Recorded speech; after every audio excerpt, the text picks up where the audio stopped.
bisschen weiter spielen.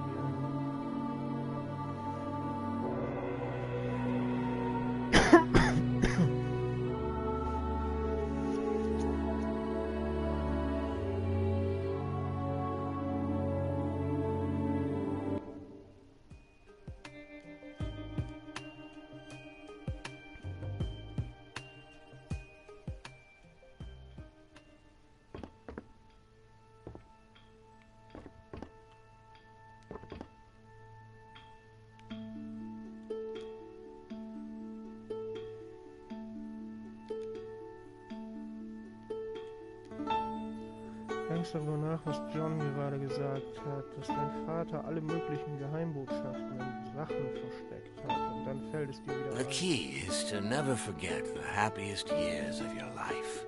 In my case, 72, 77, and 82. The year I became the owner of Le Tout Petit. The year I met your mother. And the year you were born.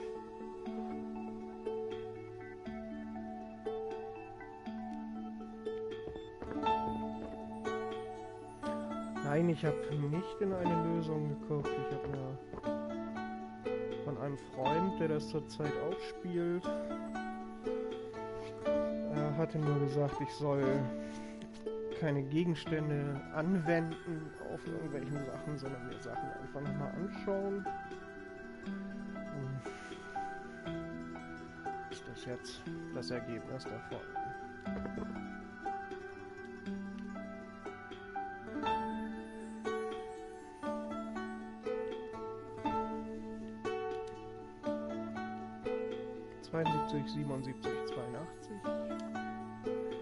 Sicher hätte sich dein Vater auch eine einfachere Kombination einfallen lassen können. Doch als du 72 auf dem ersten Rad, 77 auf dem zweiten und 82 auf dem dritten eingestellt hast,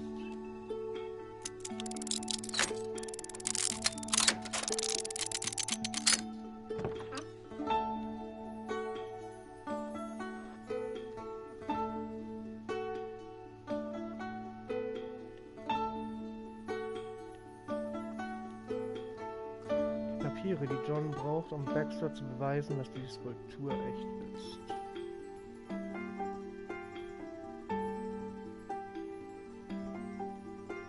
Das ist so kompliziert hier.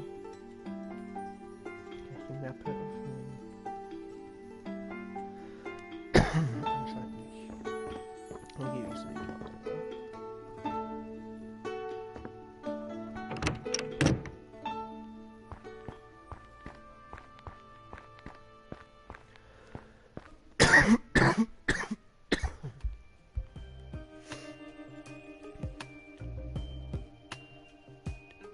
There.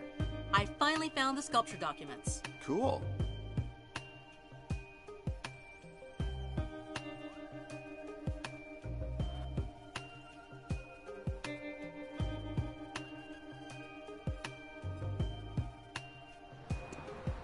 Alles ist bereit, um Victoria Baxter zu besuchen und ein John! I'm sorry about my negativity about all this. Sometimes I'm just so suspicious. Hey, don't worry about it. It's okay.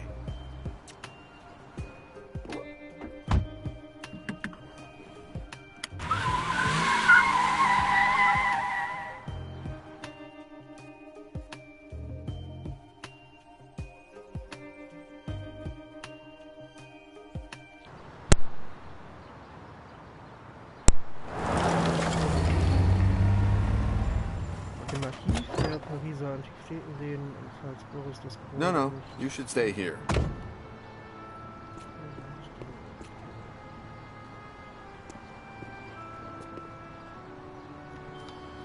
Hast du noch nie gerne beobachten lassen, wenn Colin richtig liegt, dann ist genau das der Fall, wenn du ein Smartphone oder ein Facebook verfolgst.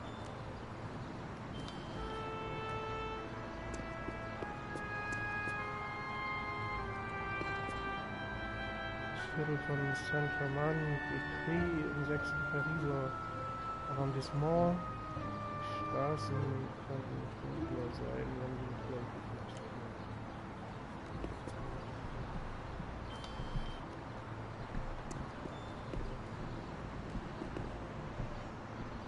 erinnert dich an Sultan, den Zauberer aus der Maschine, aus dem Film, in dem ein Kind im Körper eines Erwachsenen steht. Der Film hat dir nicht wirklich gefallen. Von Sachen langweilig. Und mit ihm hast du dich identifiziert.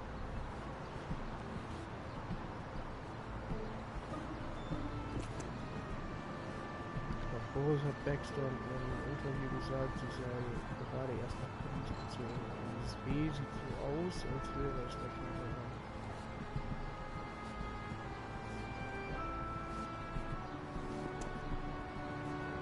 Es noch nie Türen über den Weg getraut, die mit einer Karte geöffnet werden. Was ist denn so schlimm an diesem Schlüssel?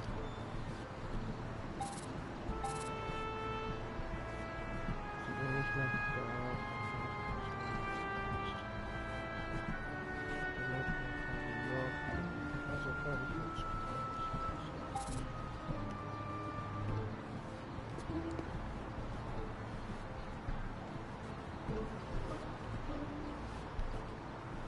Damit hätten wir dann 3 Kameras. Reichtum bemisst sich nach dem Umfang des Sicherheitssystems.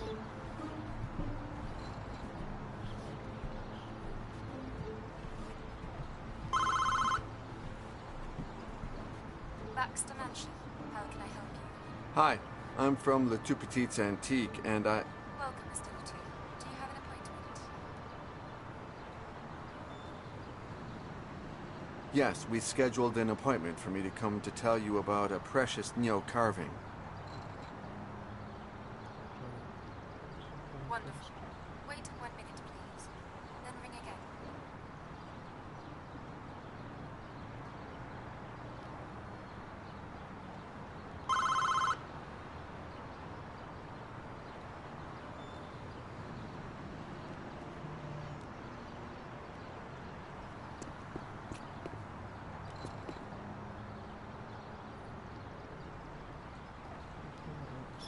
Das ist so eine ganze Sache, eine ganze Zeit verschwunden. Jetzt solltest du irgendwann das kaufen.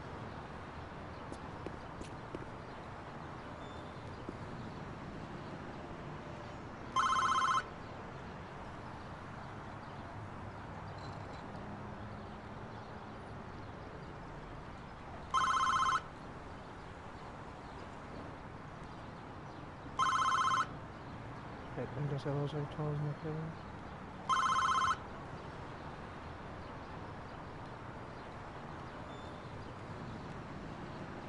Klar, meine richtige Schlüssel lässt sich die Tür bestimmt öffnen.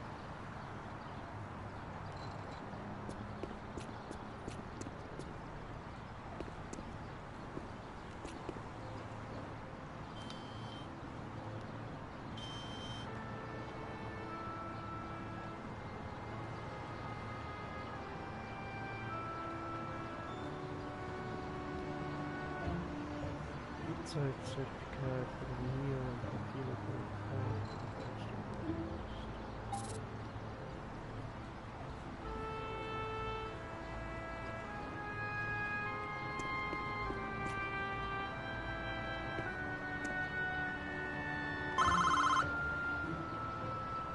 Baxter Mansion. How can I help you? I'm the guy who rang before, the Neo guy. Welcome. I must apologize. I didn't schedule your appointment properly.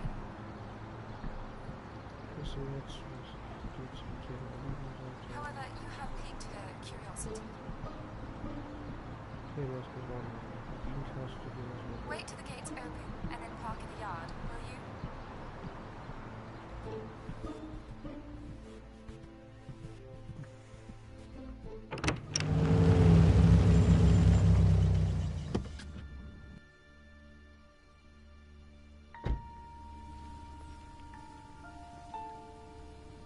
There. Are you sure it's him? Yes. Sure. At last.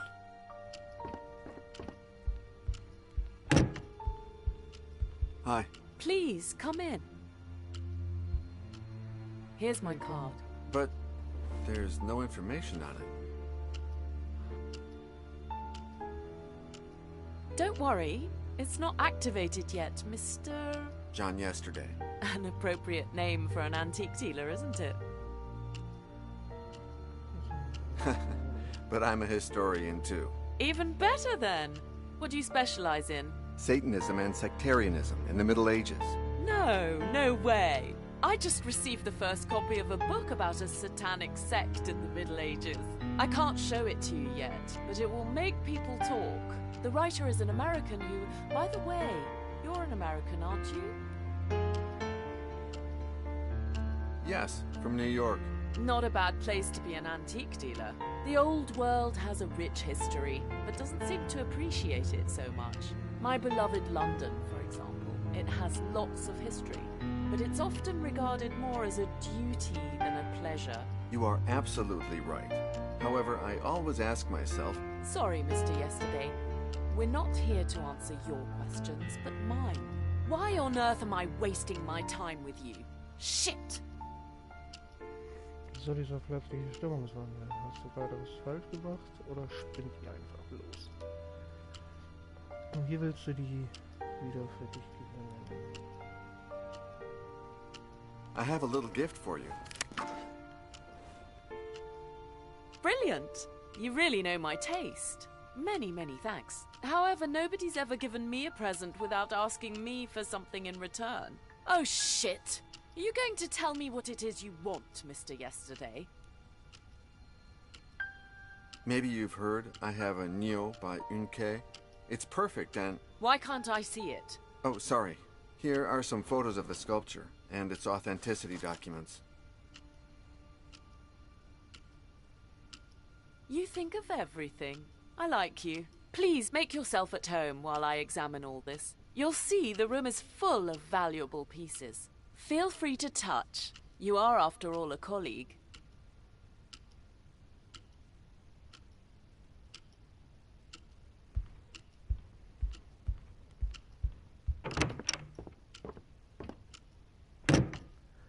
Sie ist so verrückt, wie es nur geht, aber das ist wirklich ganz normal. Reiche Leute sind wie Katzen. Stufenloser Übergang vom Kuscheln zum Kratzen. Minimalismus in Form einer Visitenkarte. Da steht nichts drauf.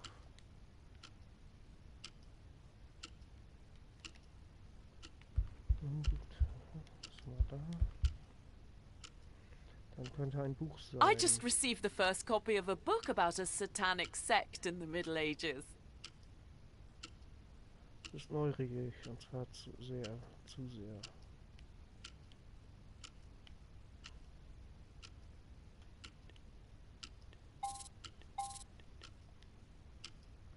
Leute, die machen mit solchen Karten auch Türen auf.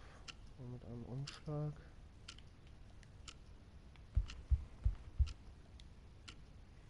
Du hättest gerne auch so einen Schornstein, wenn du und Pauline euch das eines Tages nur leisten könnt. Ja, ich sehe das eher als Kamin, aber na gut.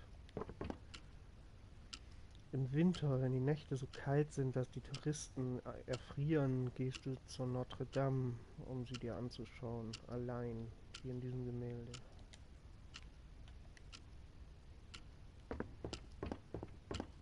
Das dann wahrscheinlich erstmal nicht weiter. Dann gucke ich mir erstmal das Buch hier an. Du hast wahrscheinlich Dantes Inferno in einem früheren Leben schon gelesen. Denn wenn du dir den Umschlag ansiehst, fallen dir einige Verse wieder ein.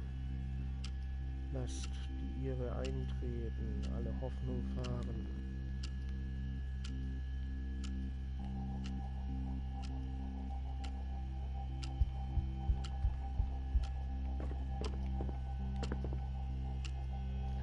Steinerner Samurai, der die moderne Metallrüstung trägt. Davor waren die Rüstungen noch aus Leder. Der Helm endet in einer Megate, ein Symbol an der Vorderseite, das sich auf einen Samurai-Clan beziehen könnte. Diese Art von Bo- oder Brustpanzer deutet, dass dieses Stück vor der Erfindung von Feuerwaffen hergestellt wurde. Warum haben Katanas einen so großen Eindruck auf dich gemacht? Ja, Planet. Welchen Teil der Vergangenheit gehören diese Erinnerungen?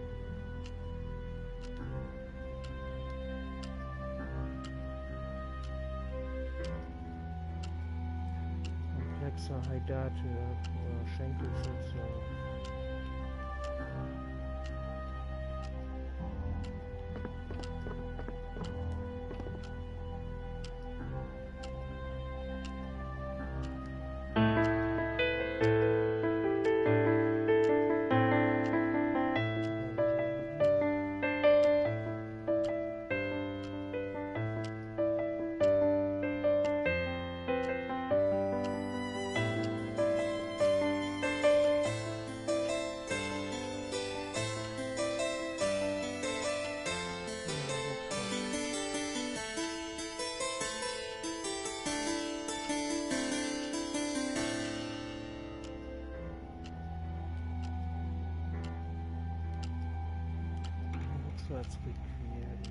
Der Komponist dachte dem Tode nahe, dass es für ihn selbst sein würde.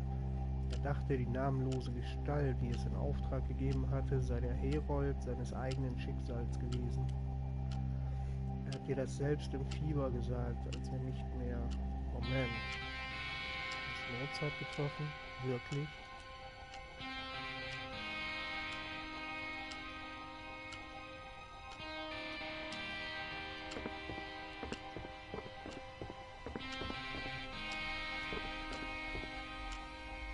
Jetzt hat ich gebeten, hier zu warten. Ja. Dann müssen wir mal machen.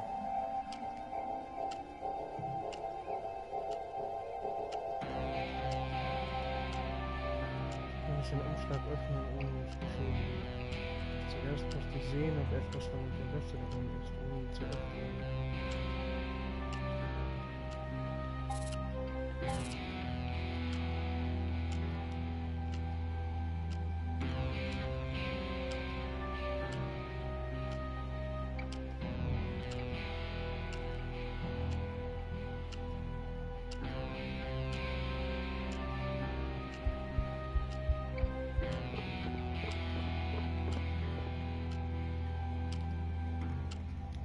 Wenn es noch etwas schärfer wäre, könntest du dich schon beim Ansehen schneiden.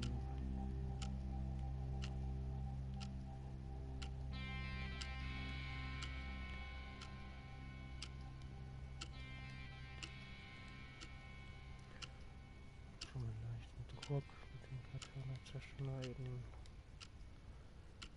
Katana scharf genug, um das zu schneiden, dass du das ja nicht versuchst.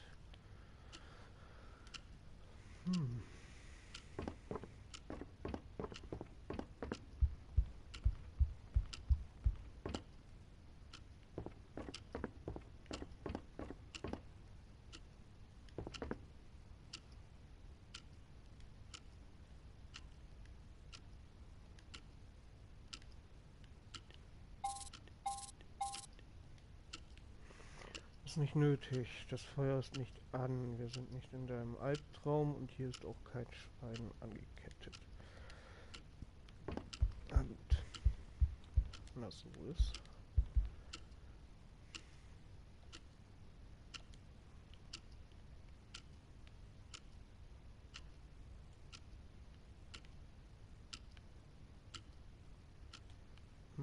Komisch.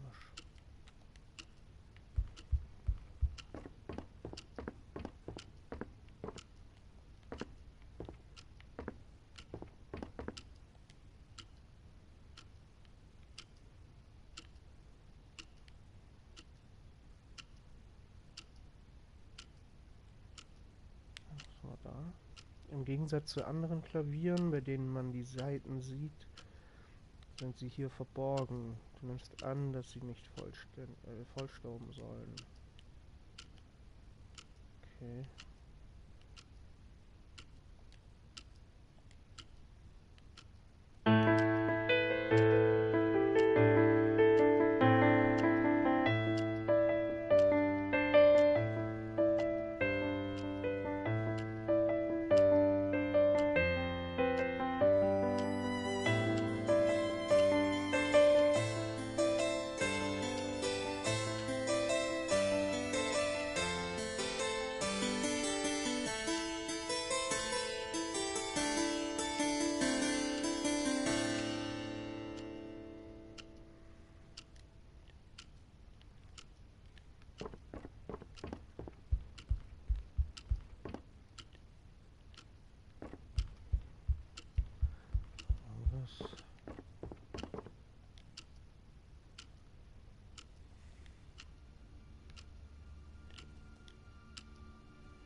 noch immer nicht danach, das Katana zurückzulegen.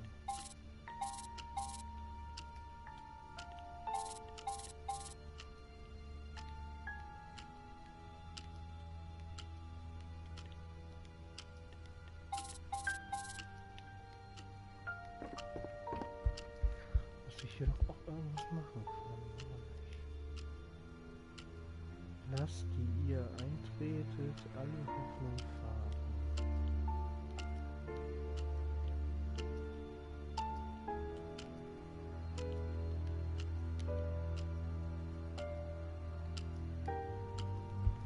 Bücherregal.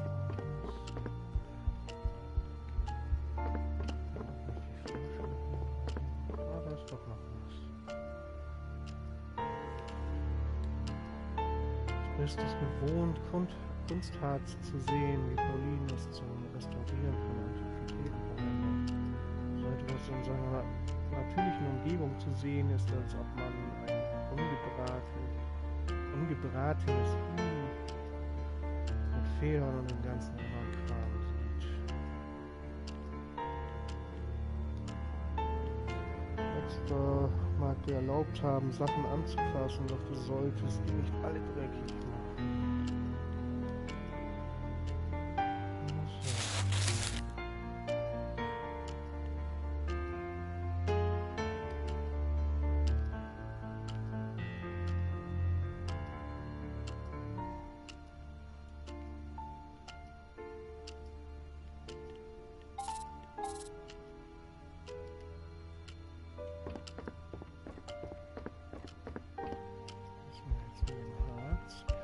Jetzt da drauf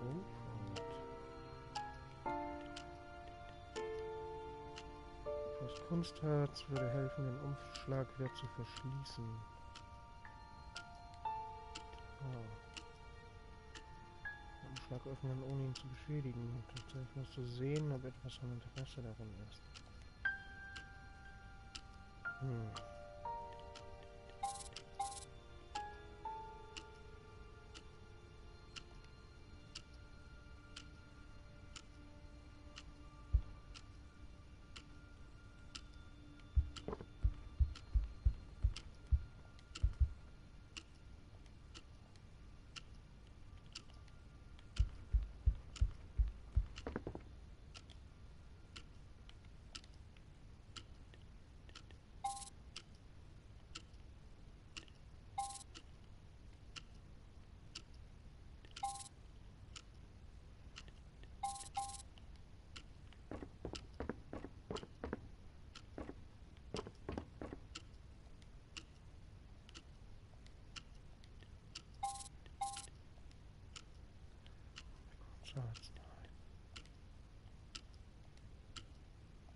Erst schien dir diese leere Karte vollkommen nutzlos zu sein, doch Kunstharz kann man damit gut schneiden.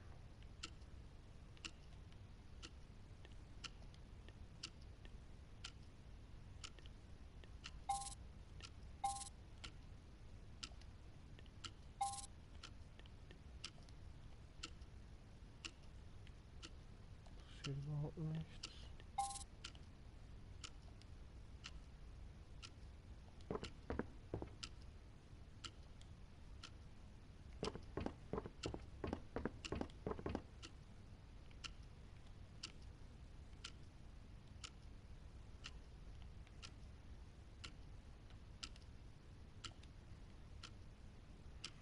Da gibt es ja doch noch irgendwas.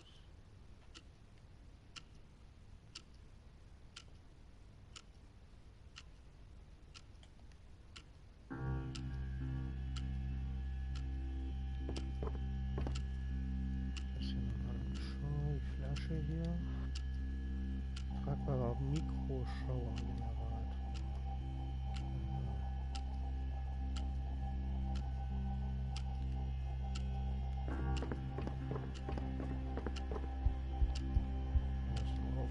Das ist so scheiße.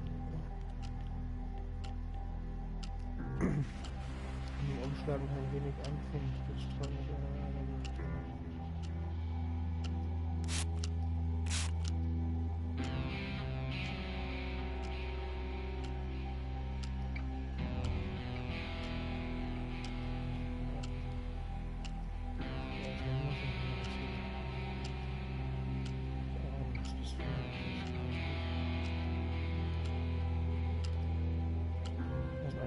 Weg finden, das zu tun, ohne dass Baxter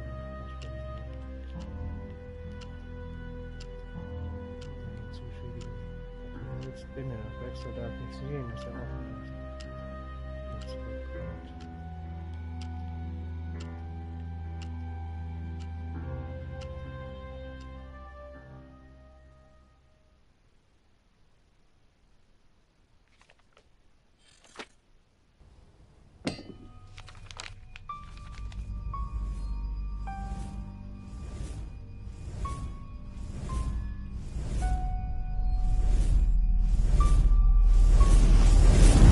You may remove your blindfolds, dearest disciples. Behold, Santa Brigida's greatest treasure. Where are we, Brother Hines? Oh, that's none of your business, Brother Iago. It's written in an unknown language, one so rare it could even date back to the days of the Tower of Babel. No one has ever deciphered it, or managed to copy a single character from its alphabet. Come on, who are you speaking of? Blind men and morons? Do you dare to give it a try, Brother Giuseppe?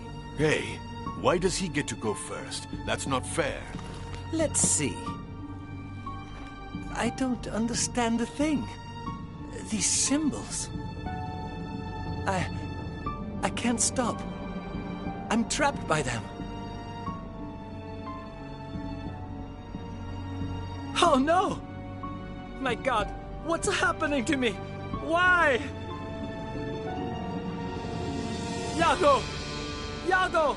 Help me! Giuseppe! Do not touch him. There's nothing you can do for him now. No. Put your blindfolds back on. No. I'll take you to your cells. Never speak to anyone about what happened on this night. And remember, you have seen nothing, nothing, nothing.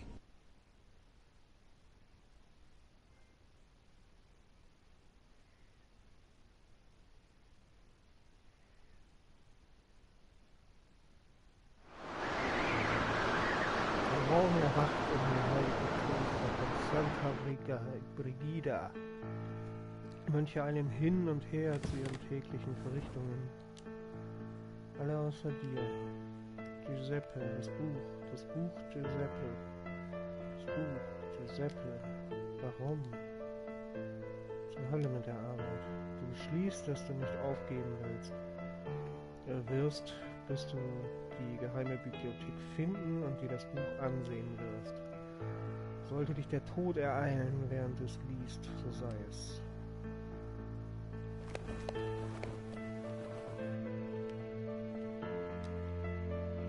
Salz, unverzichtbar in den Wintermonaten, und Scharniere an Türen und Fenstern einfrieren, vor allem in diesem Teil der Abtei.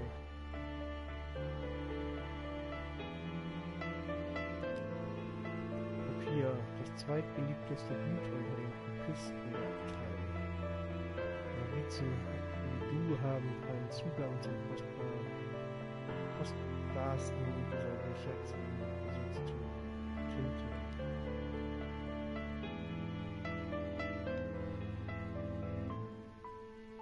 Zirkel.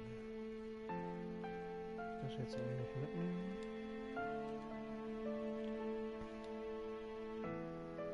Salz, warum sollte Giuseppe das wollen?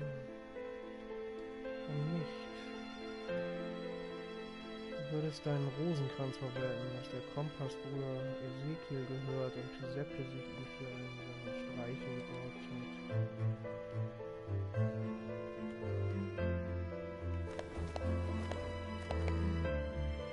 Du wirst erst wieder an deinem Pult sitzen, wenn du Giuseppes Mörder gestellt hast. Das Buch in der geheimen Bibliothek.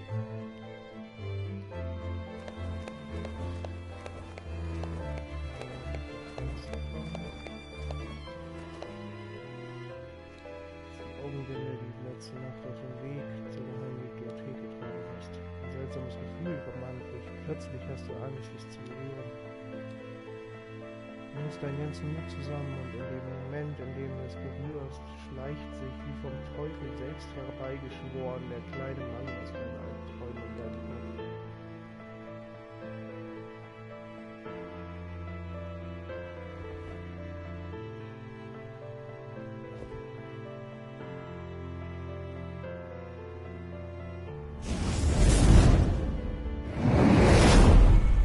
Before you can control the unknown sense, you must first learn to see through the eyes of yesteryear, young disciple. Your mind stores every single detail of everything you've seen. Close your eyes and say goodbye to today. Focus, breathe, then open them anew. And yesterday, he's here again.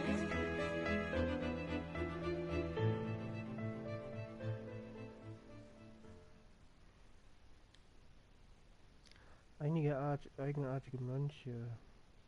Ist es nicht seltsam, dass dir noch nie diese Buntglasfenster im Kloster aufgefallen sind?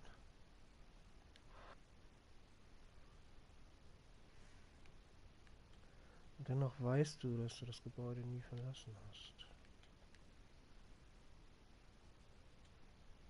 Ich fange mal hier hinten an. Er redet, liest und schreibt nicht. Der perfekte Komplize und Vertrauensmann.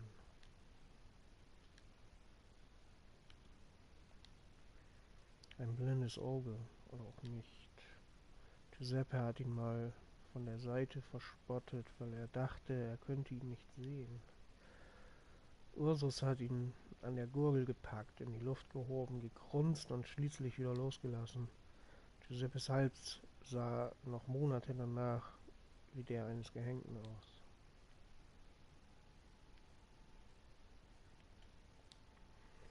Ursus hat nach dem Feuer die Sprache verloren, das ihm diese Narben zugefügt hat. Du fragst dich, haben Hals und Mund etwas mit der Fähigkeit zu tun, Laute von sich geben zu können?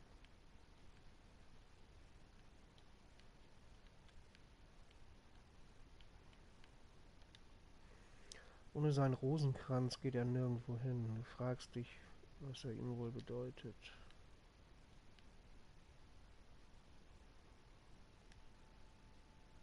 So, reden kann ich jetzt auch mit dem. Warum hat Gines ihn hierher geschafft? Hatte er Angst, dass jemand entkommen könnte? Wenn es schon im realen Leben oft witzlos ist, mit Ursus zu reden, wie soll das dann erst in der Erinnerung sein?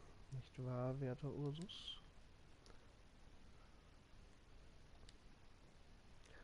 Du wünschtest, Gines hätte auf ihn gehört, als er ihn bat, das Buch vor Giuseppe zu lesen. Er ist nur wenige Jahre älter als du, doch der gütige Herr hat ihn mit einer Tonsur der extremen Sorte gesegnet. Du weißt immer noch, wie Giuseppe sie mit Cochineal-Pigment gefüllt hat, mit dem man rote Farbe herstellen kann. Als Toribio sich die Kapuze über den Kopf zog, schrie er wie ein Schwein, das abgestochen wird.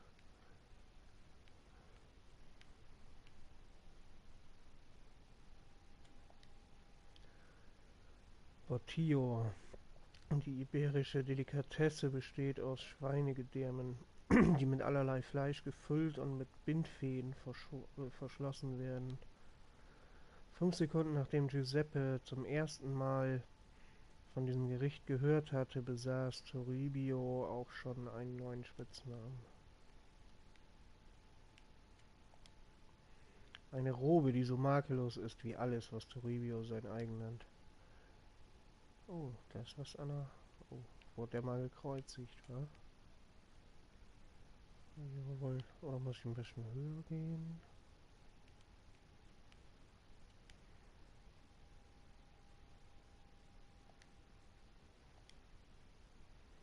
Hat er überhaupt versucht, Giuseppe zu helfen? Nein, diese dreckige Ratte.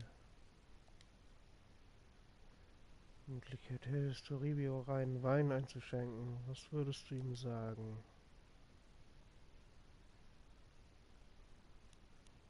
You disgust me.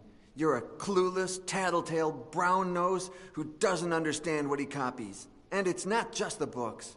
It's the rule of St. Francis and all of that meaningless nonsense you observants constantly repeat. I'd rather be a brown nose nose than end up covered in shit, Brother Iago. And that's exactly how you'll end up. I feel like neither Giuseppe nor I have been just with you. For that, I apologize. I knew you would come to your senses as soon as that Italian devil lost his grip on you. Dead dogs don't bite. I respect you, in spite of it all. It's not easy to observe the rule of St. Francis these days. And why don't you observe it as well? Science, logic, and history bid me otherwise. Ich muss mich konzentrieren, um mir jedes Detail einzuprägen. Irgendwas habe ich übersehen.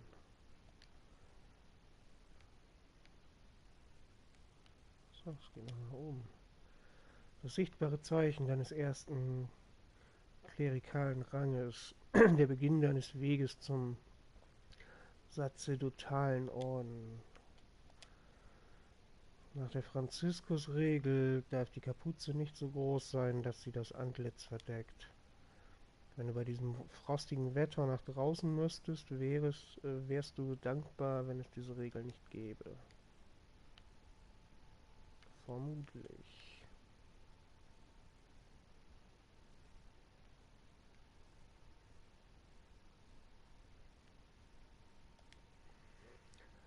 Die Regel von San Franziskus verlangt eine bestimmte Anzahl Knoten im Gürtel. Ein fehlender Knoten im Gürtel eines Observanten, wie etwa Toribio, offenbart, dass es ihm noch an etwas anderem mangelt. Intelligenz.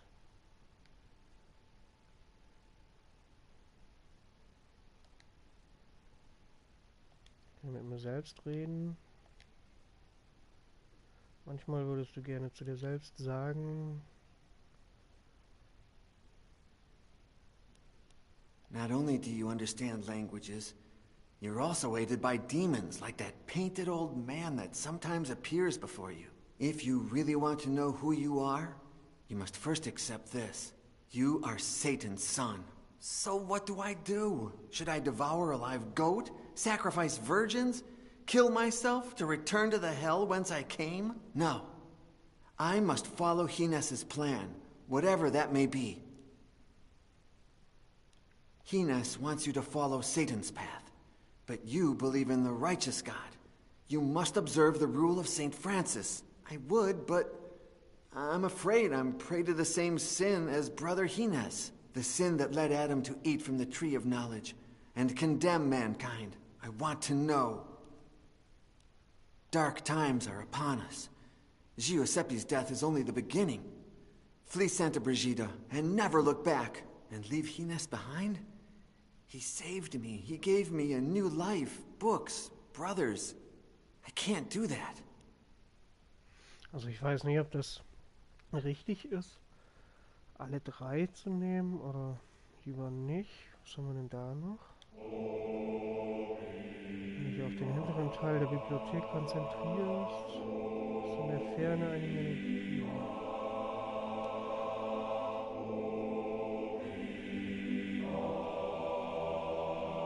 Das kommt aus dem Controller. Ja, auch aus dem Fernseher, okay. Corele, die gute Nachricht ist, dass du ja weißt, dass die Kapelle in der Nähe ist, weshalb du nicht überall wirst suchen müssen. Die schlechte Nachricht ist, dass der durchsuchende Bereich immer noch riesig ist.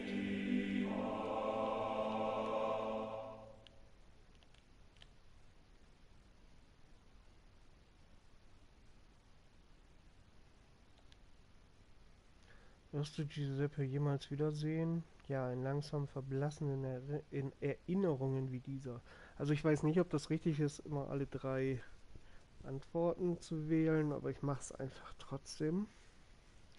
Also, naja, machen wir so weiter.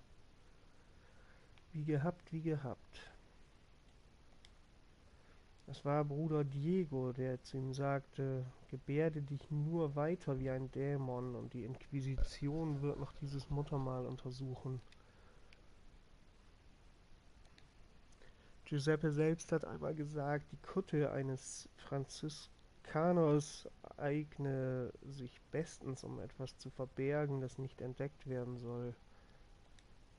Okay. Da ist da was dran. Ja, hat er wohl nicht. Wenn du noch einmal mit Giuseppe reden könntest. I will never forget you, brother. Botillo sure won't forget me. At least not until you find out why Father Hines calls him so much. Why did you have to die? Who knows? Those Greek gods you love used to claim the beautiful first. And I don't mean to brag, but between you, Botillo, and me, there's just no comparison. Did Hines give you a proper Christian burial as promised? I think you know the answer better than I do. Whether you're ready to admit it is another story.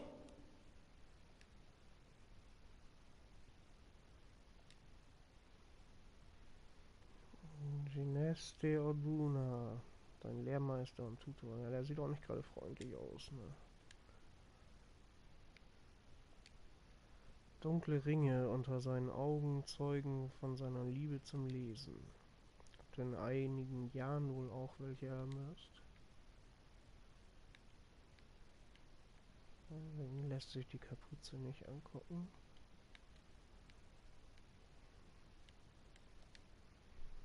Zarten, sauberen Hände von jemandem, der anderen die Drecksarbeit überlässt.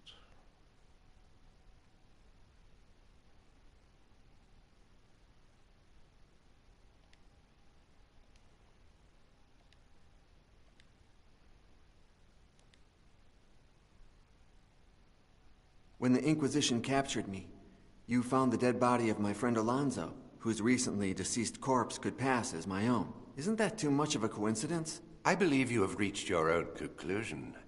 But remember what I always tell you. Chance does not exist. It is Satan's hand. And sometimes it uses our own to achieve its goals. Es gibt Dinge, die du James niemals fragen würdest. You knew that Giuseppe would die upon reading the book, didn't you? All I had were suspicions, the same as you. You said you appreciate me for my talent with languages. What will happen the day I'm no longer useful? Have you ever seen me do someone harm? Don't fret. Although you are the devil's son, how could you ever cease to be useful? Ist da sonst noch was? Nee. Du fragst dich, was wohl in diesem mörderischen Buche zu lesen ist, wonach sucht Jean in jenen Seiten. Gines, ja, Verzeihung.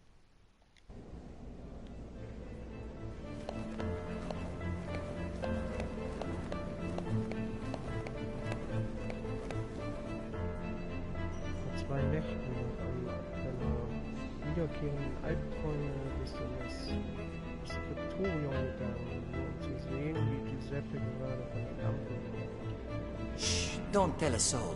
We'll have a good laugh tomorrow. I'm going to make Brother Botillo lose some weight. Das ist heute mir eingefallen.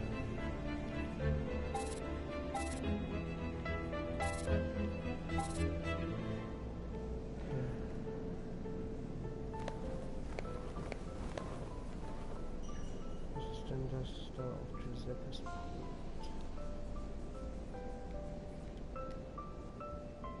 Leere Garnspule.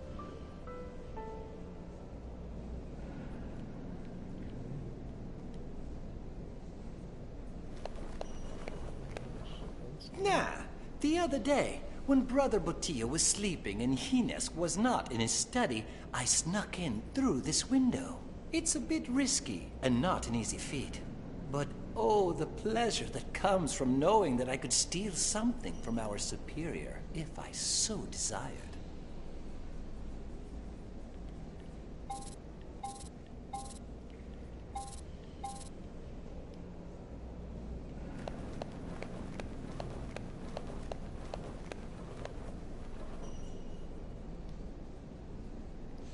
bedeutet, wenn Bruder Gines nach Toribio ruft, seinem Lieblingsschüler. Aha. Klingt wie am jüngsten Tag. Du könntest das von weitem werfen, um die Glocke läuten zu lassen und Toribio glauben zu lassen, Bruder Gines heranruft. Aber was ist, wenn Toribio das sieht? Ja, wenn sie auf ihn fällt. Er wüsste, dass du das warst. Und das würde Probleme mit sich bringen. Auch wieder Probleme. Okay. Das Seil kommt durch ein Loch in der Wand, das zu Ginas Klo zurückführt.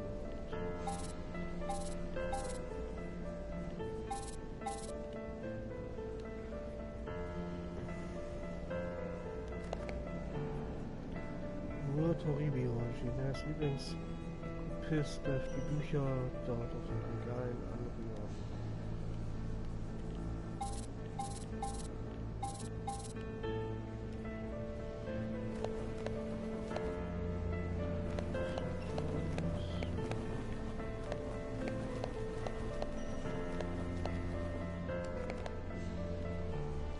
Gines nur auf dich gehört, als du ihn batest, bevor die Sätze zu lesen.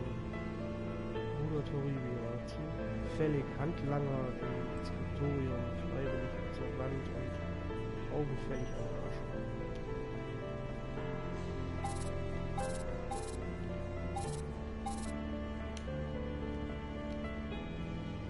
Naja, erkundet habe ich mir schon mal.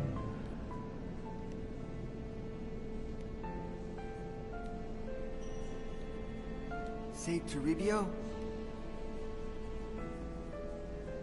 About last night. Nothing happened last night. Nothing! Do you think that Gines knew what was going to happen? You take that back. Father Gines is a saint, not a murderer. Where's the library? I don't know. Come on, you often disappear with Brother Gines. I'm sure that's where he takes you. Of course. I'm the best copyist in the Abbey. And who else would he trust to copy the secret books? And? He always blindfolds me, just like last night. It's better that way. I won't have to resist the temptation of reading heretic texts. When Giuseppe started to bleed, you did nothing to help him. It was the devil's doing. That was Satan's blood. It could have contaminated me. I helped him. Then get away from me. Later, upon returning to my cell, I thought I heard whipping in yours. That's not true. Do you remember that the abbot prohibited self-flagellation? Do you? Why? Why can't a pious man pay for his evil deeds? What evil deed did you perform last night? I thought nothing had happened. Go with God.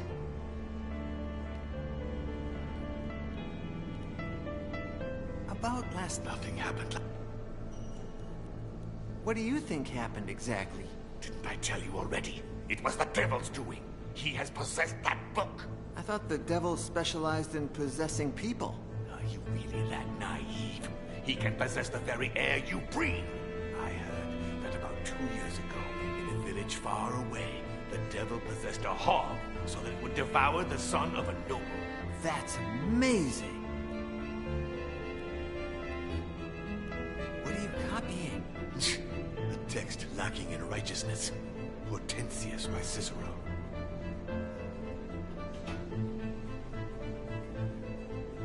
But was it not the very same book that led St. Augustine of Hippo to embrace faith? What's that? Oh, yes, but God can write straight on crooked lines. That does not prove that the book is not impure. Furthermore, St. Augustine was a sinner before he was a saint. Grant me chastity and continence, but not yet. Pervert. If the book is everything you say it is, why are you copying it? Because that cursed Father Ezekiel is contaminating the soul of our dear abbot. He manipulates him with his science and his art to lead him off the righteous path.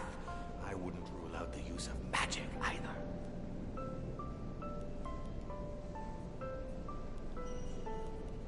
You must be thrilled now that Giuseppe is dead. No one will ever call you Botillo again. Shh! Remember, we know nothing. Calm down. I'm not going to tell anyone. But the devil can hide anywhere. Only God knows who is watching us and where from.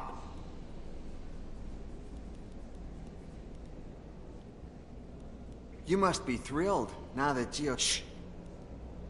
What was that, Brother Botillo?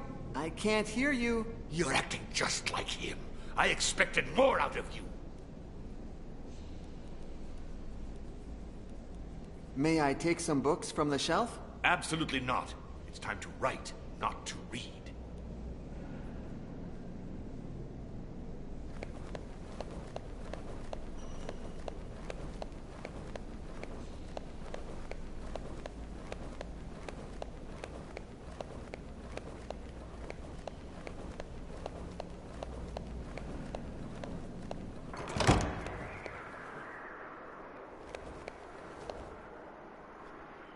Ist so weit oben, dass andere dich bei der Arbeit nicht ausspielen können.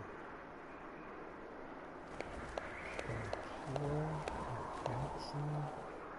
Seit Giuseppe, sie mit gemahlenem Pfeffer bestäubte und darauf Chaosausbruch und niemand sie entzieht.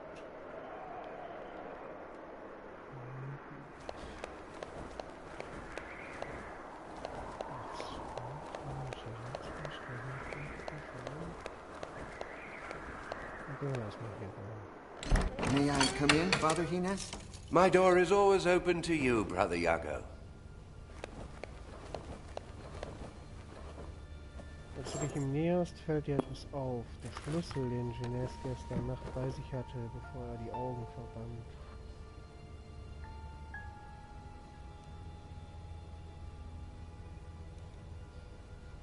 I don't understand why you always favor Brother Toribio. You are the better pupil, no doubt, but you'll be better off if you draw a little attention to yourself. On the other hand, commending Brother Toribio helps me win over those he sucks up to, the observants. What do you think of Father Ezekiel? He stands up to the observants and understands the world through reason. So brave, and yet so naive. The only reason that governs this world is that of your father, the devil. I do prefer him over that gang of lunatics, no doubt. But I must proceed with caution and not show him too much esteem. By the way, he should be showing me how that printing press of his works sometime soon. Don't you think our abbot is a saint? Oh, no doubt. He has a view of the future, and would certainly embrace anything that Father Ezekiel and the like propose. But he knows that without the observance, he would lose his grip over the monastery. That's why he tries to please them. And he's not the only one. I know you're not fond of Father Diego and the other observants. How could I be? Their insistence on returning to the rule of St. Francis is ridiculous. Their idea of poverty makes me laugh. You need money to preserve the knowledge of books, and a full stomach to think with clarity. But you pretend to like them. I must. If not, they'd rally against me in my library. They'd find out what I'm hiding, sooner or later, and they wouldn't like it. What makes you so attached to Ursus? His gratitude, just as yours, bonds me to you. You saved Ursus's life as well? What had he done? Oh, You've forgotten? When the Inquisition wants to execute someone, they don't need an excuse. Who cares?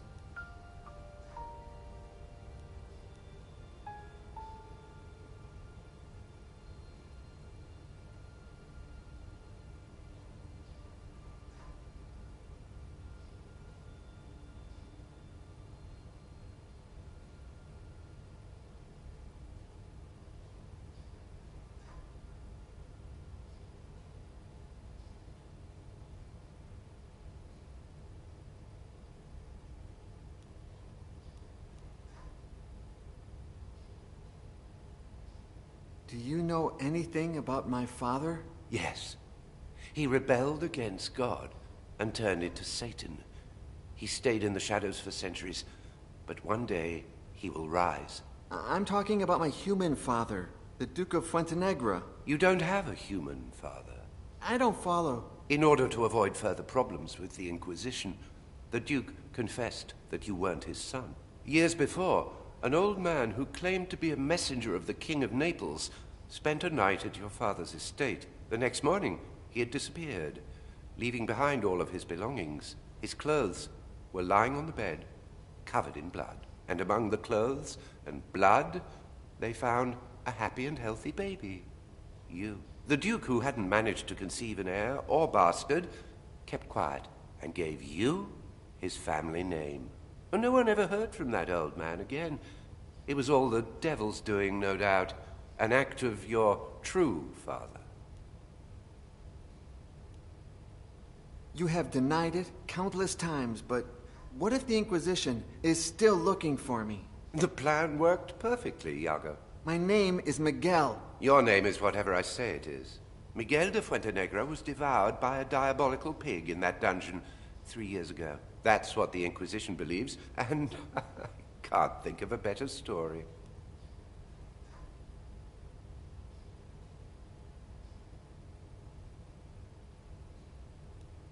Sometimes I dream of returning to Fuentenegra, and... Don't be a fool. What if someone recognized you?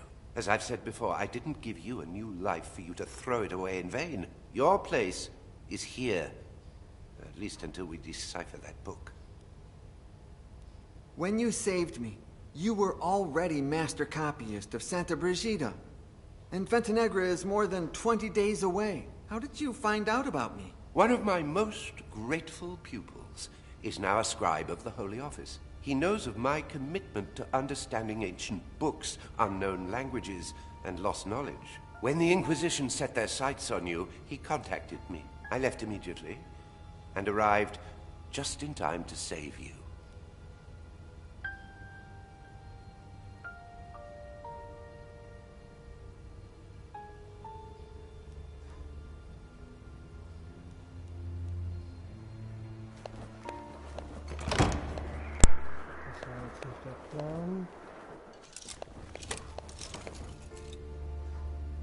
I feel like I'm wasting my time here in Santa Brigida. Your gift for languages is very useful, and it will be so even more in the future. Well, I've got my own ideas for the future. Speak.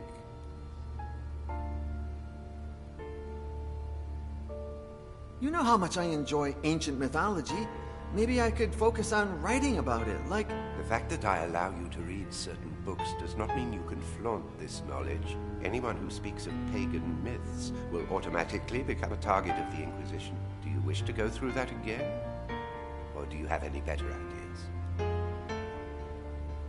I'd like to follow in Ezekiel's footsteps and do something with my hands. I like the forge, to see iron come to life, like Vulcan, the blacksmith deity. Your talent lies not in your hands, but in your head.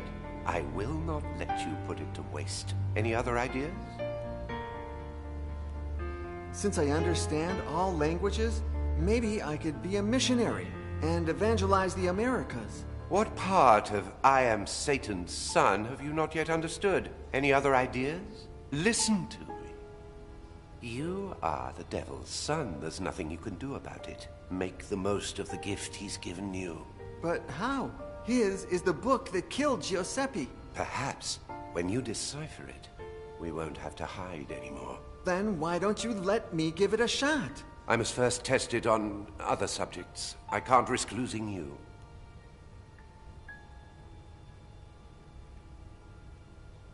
I could use a mirror to read the book's reflection, just like Perseus did to avoid turning into stone when looking at Medusa. Oh, nonsense. Mythology is nothing but myths, legends, and lies. But the power of the book is real. You've seen it. If the book is my father's work, why would he kill me? Because the book is not your father. Does it have eyes? Does it know who you are? Can we be sure it will recognize you? Can we know if it has a will of its own?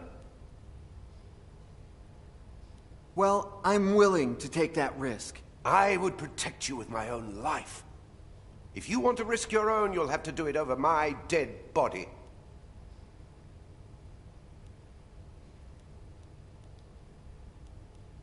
I think I'm not cut out for the priesthood. I'd like to get married, you know, meet a woman and... And? Do you think I'm a virgin? I will give you, not one, but many women. When you reach the priesthood I have planned for you, but let time take its course. What else do you have in mind?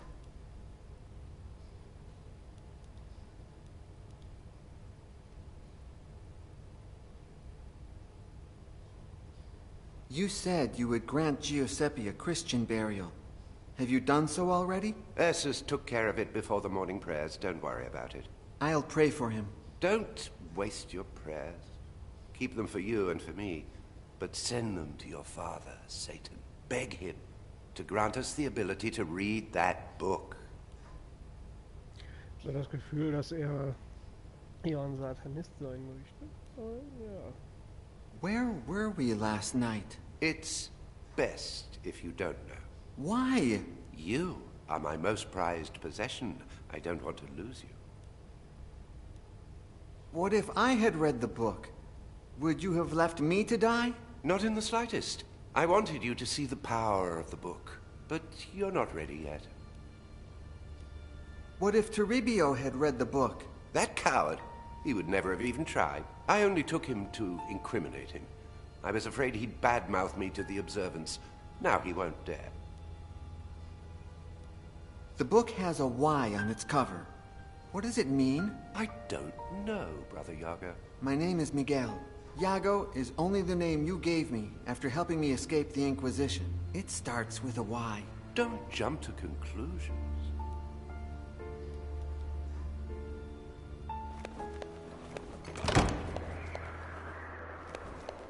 Ja, gehen wir erstmal hier lang. Good morning, Father Ezekiel. The day appreciates the epithet, but doesn't deserve it. What happened? Did you know that Queen Isabella is coming tomorrow to see my printing press in action? And in just 1 hour, I must perform a trial before Brother Gines, here, in this very workshop. No. Nobody ever informs us Razzophores. Well, there will be no trial. Somebody stole all my letter E types. Huh? I won't call for him. He's always so busy, he won't even remember. Maybe you just misplaced the letters. I heard about a condition called listexia that... I never make mistakes. The letter thief, in all his clumsiness, tore his habit on one of the pins of the printing press.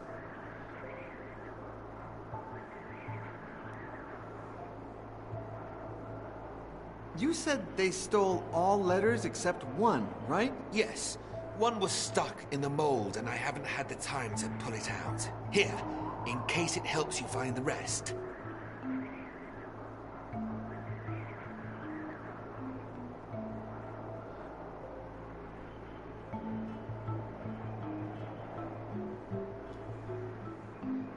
Obwohl Ezekiel dein Freund ist, möchtest du Gines lieber nicht hintergehen und verraten. Did you know that sometimes I have the strangest dreams? In fact, I dreamt that I was in a secret library within the monastery. Do you have any idea where that kind of library would be if it were real? No. Although if I had more information, we could deduce its hypothetical location. Who knows? Sometimes the Lord uses dreams to remind us of things we don't know we know. Do you have any idea who the thief could be? I only know it's not me. The rest could all be guilty. I don't think it's him, but could it be Father Gines? I doubt it. He supported me all along. Although the printing press would put an end to his privileges as master copyist. So who knows? What about Giuseppe? He's the Abbey's greatest prankster, no doubt. And he's been missing all morning. I'm sure he's up to no good. Du bleibst ganz still und dann wird dir klar, dass die Lettern, so Giuseppe, die er gestohlen haben sollte, nur sehr schwer wiederzufinden sein werden. What if Toribio did it? Could be. That radical observant disapproves of everything I do, although he is a coward. Would he dare to do something like that?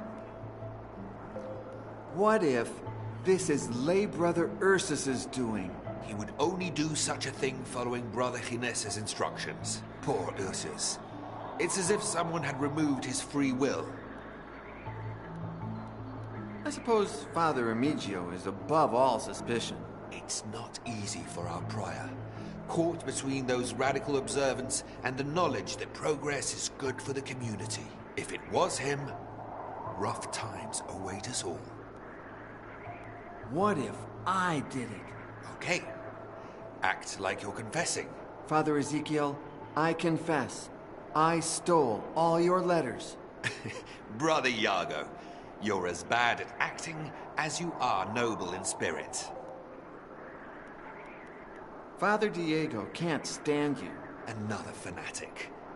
But his excessive observance of the rule of St. Francis has kept him far from the baths since last spring.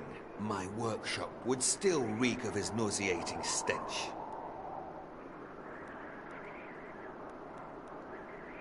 What exactly are those types you say were stolen? They're small metal letters that I place in line. When pressed against the paper, they print the ink.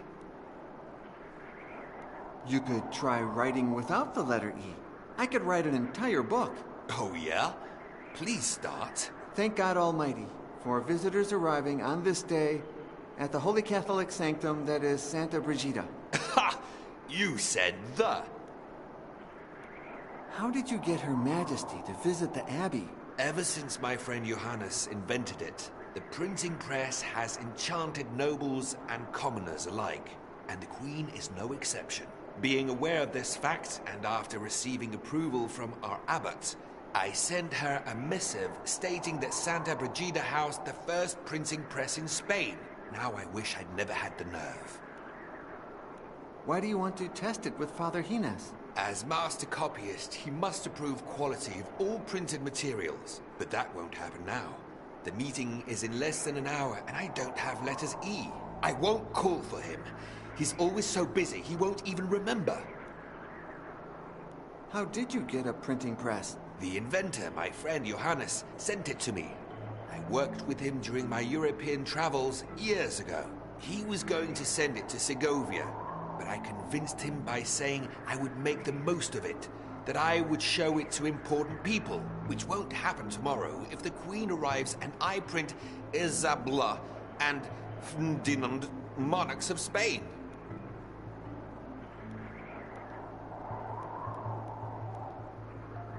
Do you oppose those who practice a strict observance of the rule of St. Francis? Not at all.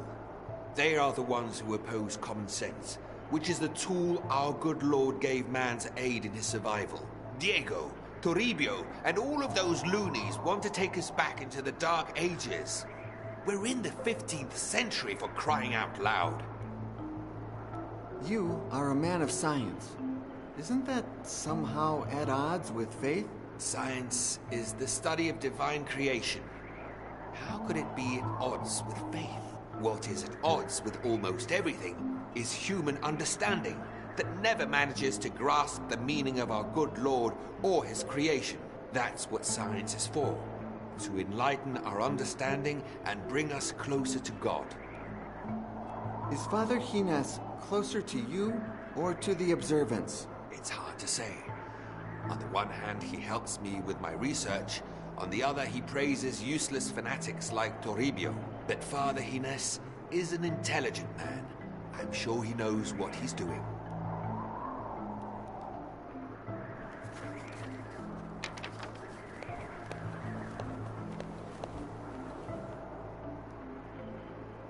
Dann steckt mir die letzte Letter, das Buchstaben E.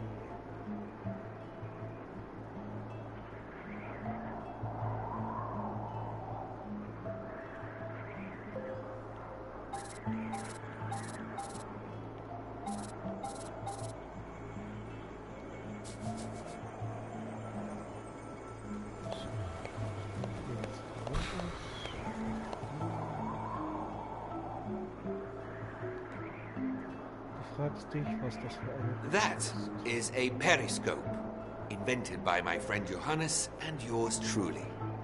Inside, there are 2 mirrors that, placed at 45-degree angles, allow the user to see without being seen. Unfortunately, one of the mirrors broke several days ago, and I haven't had the time to replace it. Please, take it. And if you manage to fix it, the better.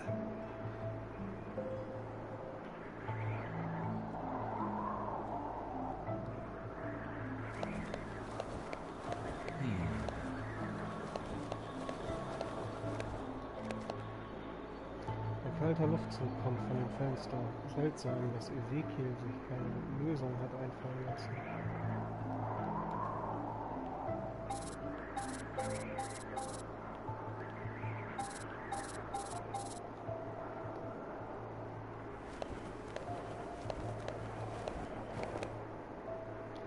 Vorteil, ein vortrefflicher Metallpolierer, gütiger Himmel.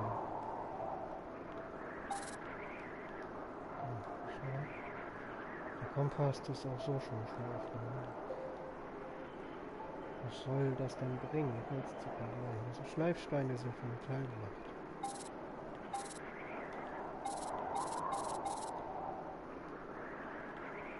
The letter thief, in all his clumsiness, tore his habit on one of the pins of the printing press.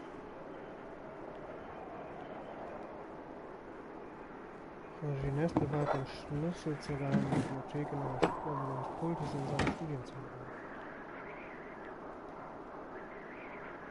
In der geheimen Bibliothek konntest du die Choräle des Abendgebetes hören. Die Buntglasfenster der geheimen Bibliothek mit ihrer eigenartigen Ikonografie.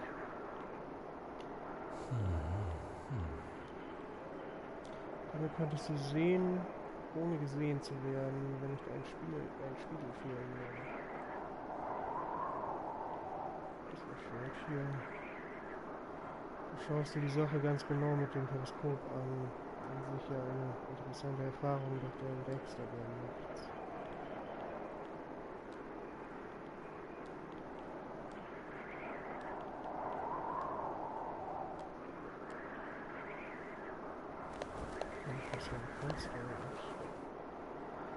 Du durchsuchst die diversen Utensilien und du schließt dir das lange Salz vor.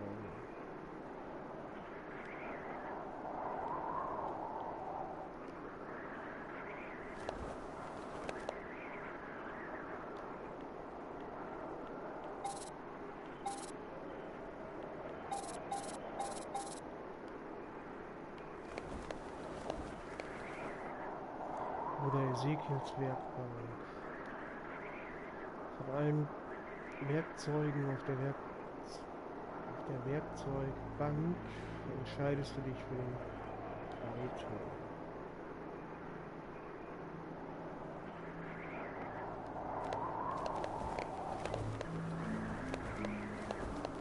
A beauty, isn't she? To think that a few miserable letters are going to make her look bad in front of the Queen. A metal plate, previously inked after hitting it with leather balls.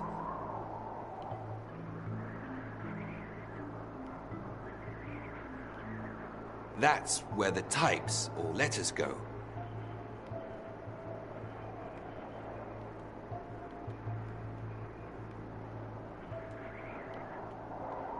That's where you put the paper you want to print on. It folds the sheet and moves it forward.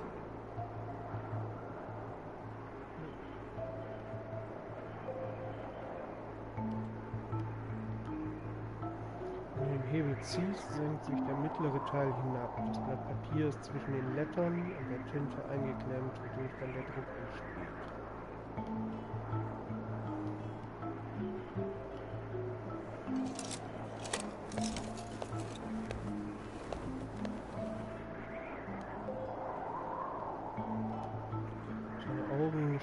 Vor Entschlossenheit, während seine Brille und die dunklen Augenränder von langen Nächten voller Arbeit bezeugen.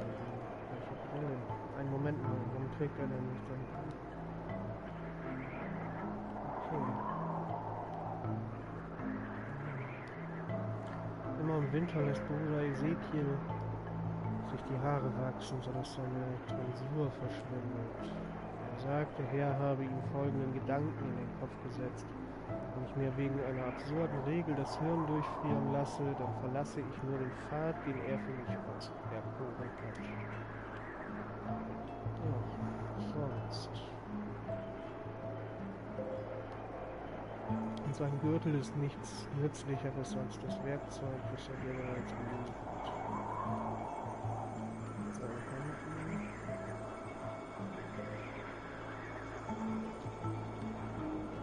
Auch wenn die Franziskusregel Regeln das verbieten soll, die Franziskusregel das verbieten sollte, so ist Bruder Ezekiel der Einzige, der im Winter so antwortet. Er sagt, er habe damit noch einen Besuch in den kalten, teutonischen Landen angefangen. Kann man mit ihm reden?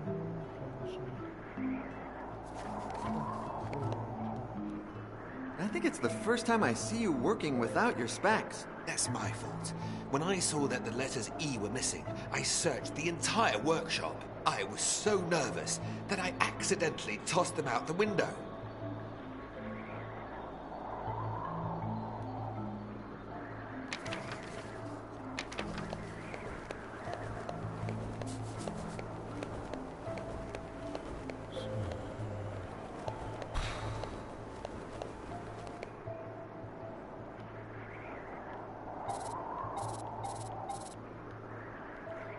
Steckst den Kopf hinaus und schaust nach unten.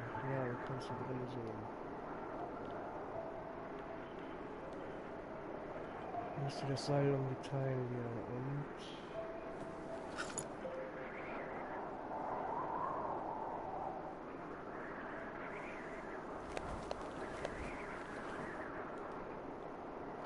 Die Brille, die für Ezekiel alles extra stark vergrößert.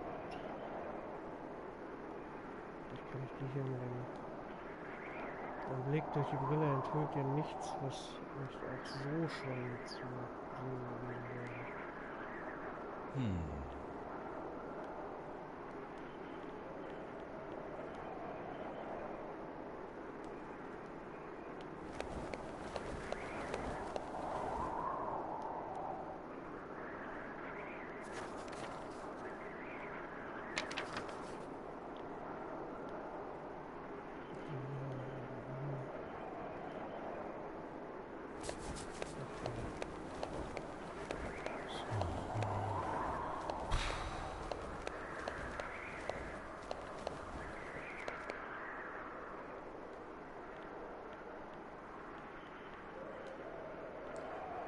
Tolle Idee, wenn das Periskop funktionieren würde.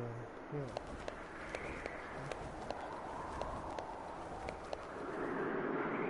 Du siehst das gesamte Kloster mit der Tür zur geheimen Bibliothek. Leider ohne Erfolg.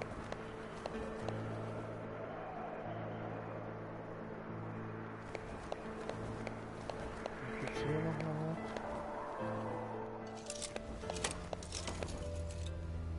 Das mal, wenn es zu viele Räume gibt. Regarding Ezekiel's printing press trial? Einen Moment lang überlegst du, ob du Gines anlügen und ihm sagen sollst, Ezekiel wolle ihm zeigen, wie die Druckerpresse funktioniert. Solltest du das tun, wird Gines von deiner Lüge zürnend zurückkehren und womöglich doch bevor du den Schlüssel zur geheimen Bibliothek angefangen. Yes. Oh, nothing. I'm just nervous, that's all. I hope it works. I really couldn't care less, to be honest. The books I'm interested in will never be printed, although it does indeed spark my curiosity.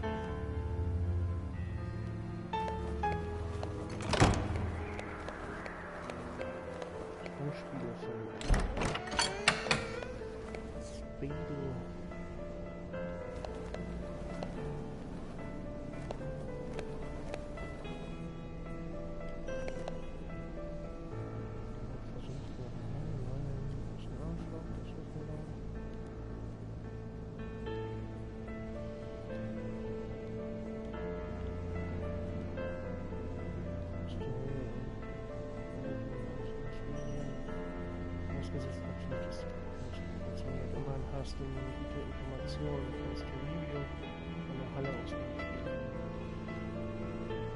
Möchtest du eine Schlinge um seinen Hals sehen? Überraschenderweise findet deine klerikale Seele diese Vorstellung recht erbaulich.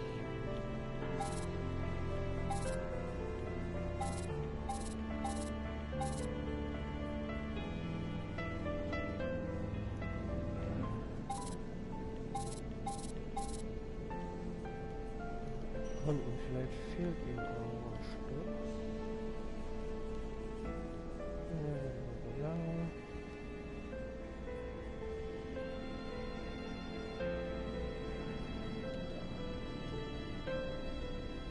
Eine geflickte Stelle an einem praktisch neuen Gebiet. Etwas zerrissen. Sieh an, der Dieb. Livio versucht eventuell während des Besuchs der Königin anzuschwärzen.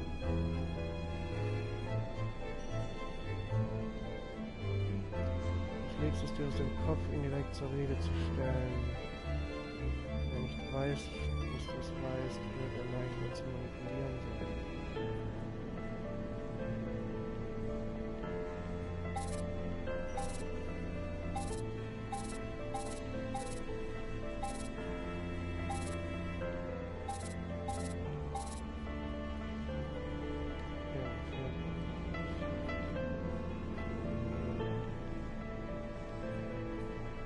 Normalerweise wird er mit Holz gearbeitet. Es sieht so aus, als würdest du es für alles andere. Was ist das für ein? Wenn er benutzt, doch mal Holz.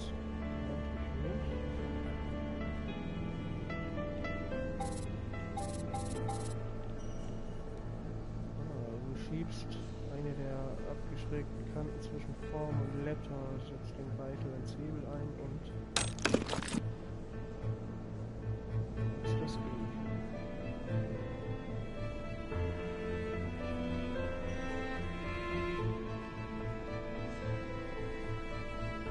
Letter des Buchstabens Livio, der Verräter, hat jede Letter des Buchstabens I entwendet, bis auf diesen.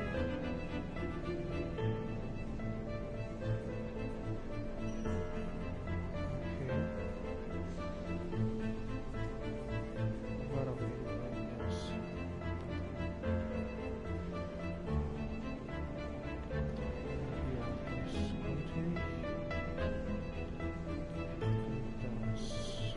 Geschieht, wenn der einen Teil seiner Beute unter seinem eigenen Pult entdeckt. Wieder sehen. So schade, dass er nicht ungezwungen geben wird, solange du nicht da bist. Doch wirst du den Ausgang der Sache verpassen.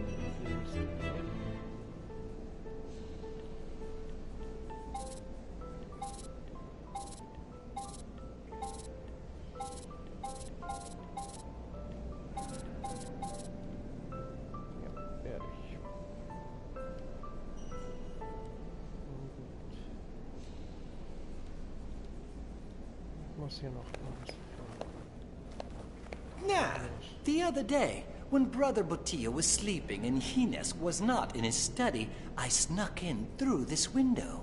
It's a bit risky and not an easy feat. But oh, the pleasure that comes from knowing that I could steal something from our superior, if I so desired.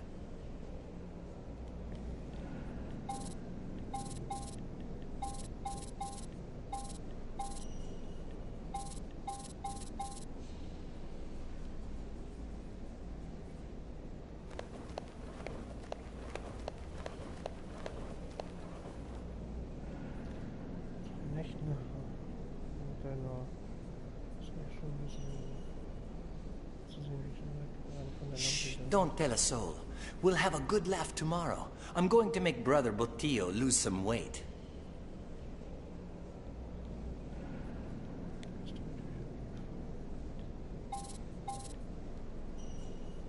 Du könntest einen Faden an die Lampe binden, wenn die Spule nicht leer wäre.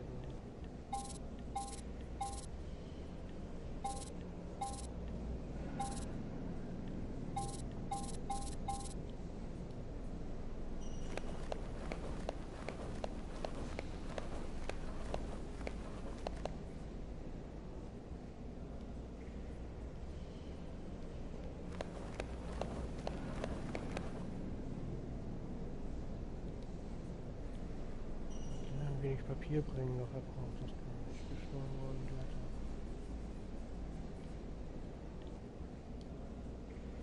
Kannst du nur mit der Letter E schreiben, ein Link für experimentell kannst du nicht. An sich nicht, denn mehrere Seiten des gnostischen Evangeliums, an denen du zuletzt gearbeitet hast, und zwar an den Passagen über die Ägypter, enthalten nur diesen Buchstaben, kopiert in Wörter zu 3 bis 7 Buchstaben.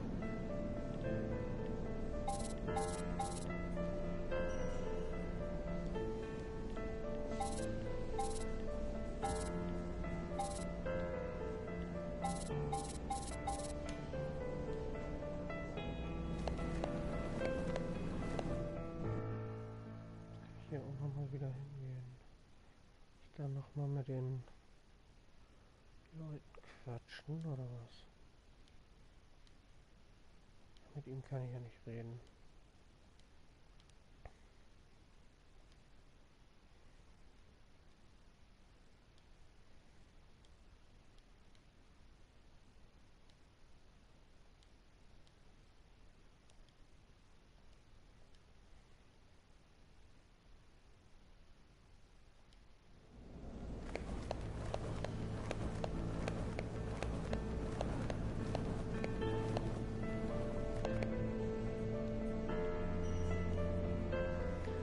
Du suchst die Bücher gründlich, findest aber nichts, was du nicht schon vorher gesehen hast.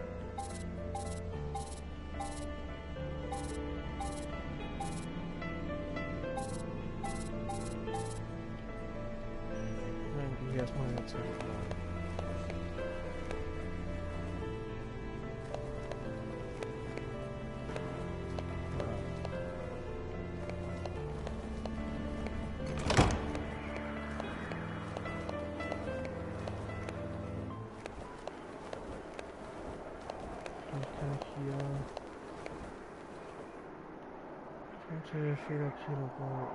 Don't touch any of that. I beg you. If I can't use the printing press, I'll have to use some archaic form of writing.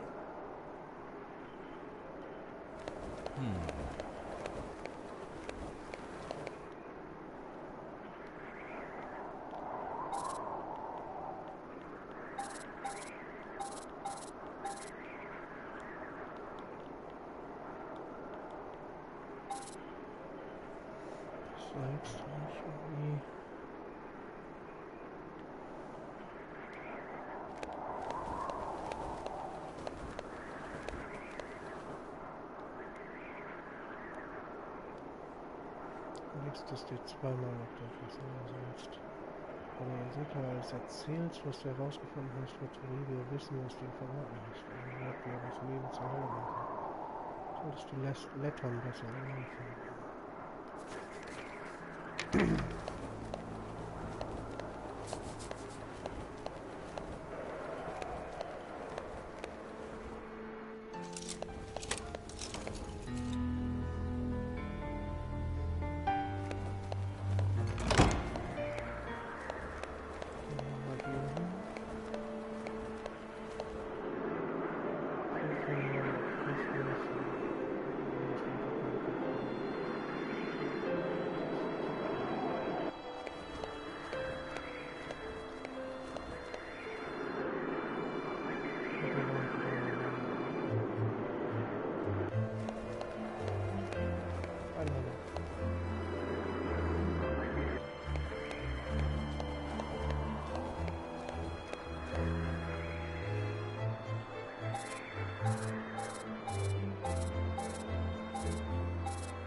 Doch, das war anders.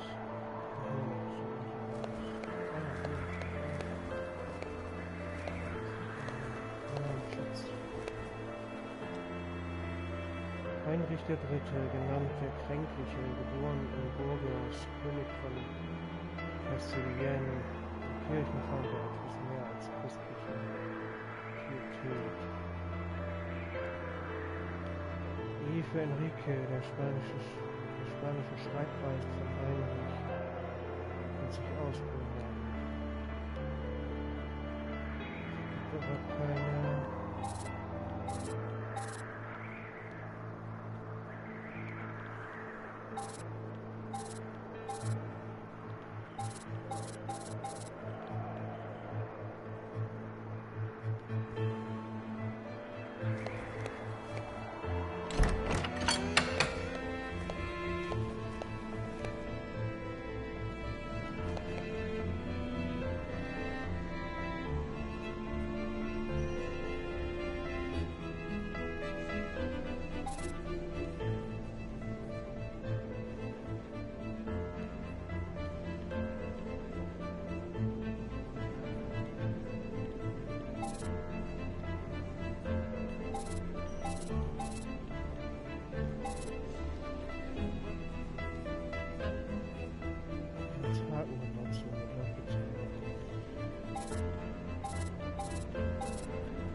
Das geben oder sogar unter sein Pult fallen lassen, doch das ist das letzte Exemplar der Letter E. Warum solltest du so etwas tun?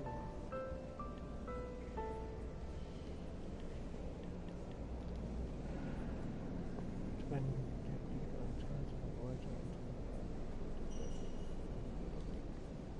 so schade, dass er sich ungezwungen geben wird, solange du noch da bist. Doch wirst du den Ausgang der Sache verpassen, wenn du gehst, oder?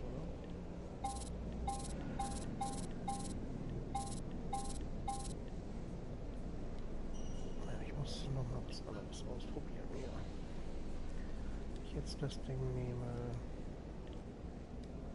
Hier was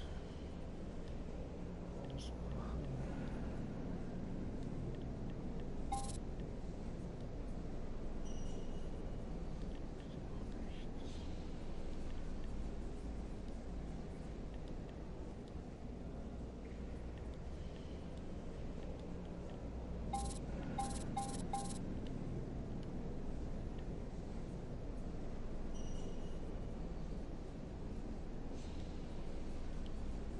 Das ist ein robustes Seil. Erst an den Galgen von dem runtergebaut ist.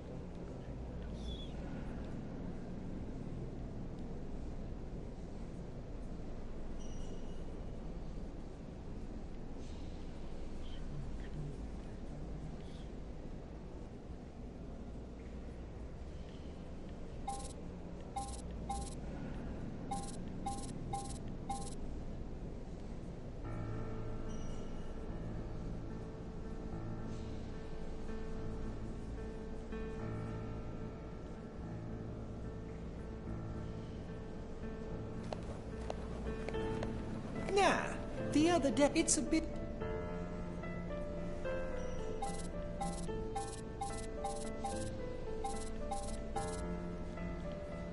Hier nicht. Nah, it's a bit...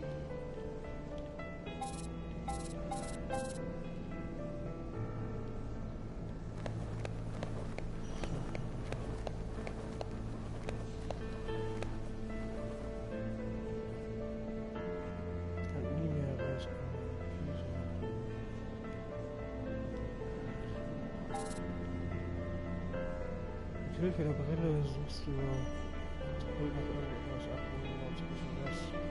Was suchst du eigentlich, Bruder?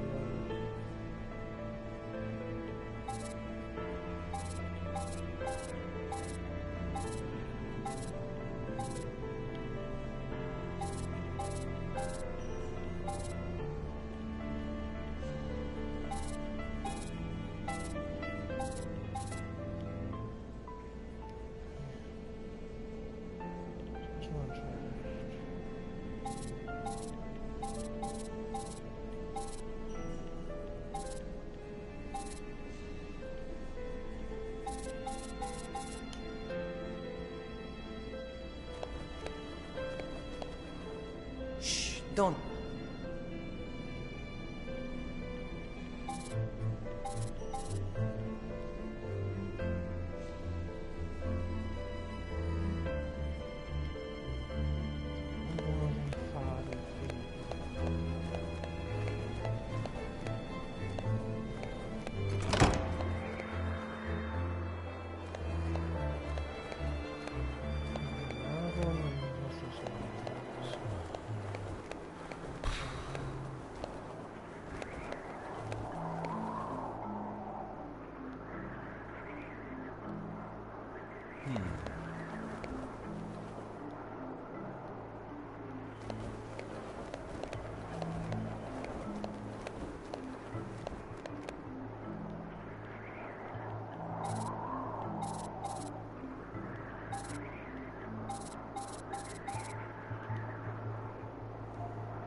so aus, als hätte Ezekiel vor, etwas zu drucken, zumindest nicht, bis er seine Letter nicht.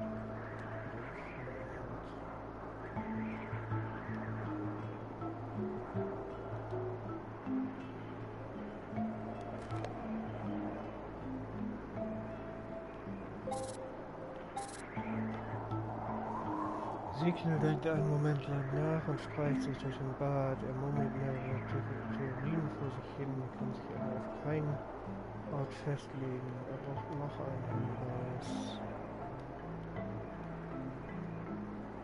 Moment mal, diese Fenster, kann das Kanäle hören? Ezekiel schaut sich seinen Lageplan an und findet die Stelle. If I'm not mistaken, it must be in the east wing of the Abbey. The door has to be... That's strange. It should be where Paolo da San Leocadio's painting is.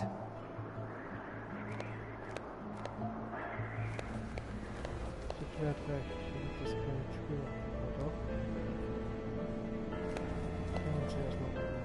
Eines der vielen Taufbecken, das Santa Brigida vom Kanzler von Kastilien bekommen hat. Bei der dicken Schicht ist eine kleine Schmuckplakette, vielleicht aus Silber. Das heißt, das Wappen von Don Pedro López de Ayala, Großkanzler von Kastilien, wie auch immer, und Wohltäter von Santa Brigida. Dir den Wolf etwas näher an siehst, kommt dir ein Wort in den Sinn, das du nie zuvor gehört hast. Fenria. Das war mein Fernst und auf dem Markt verkauft, ist für ein Teil López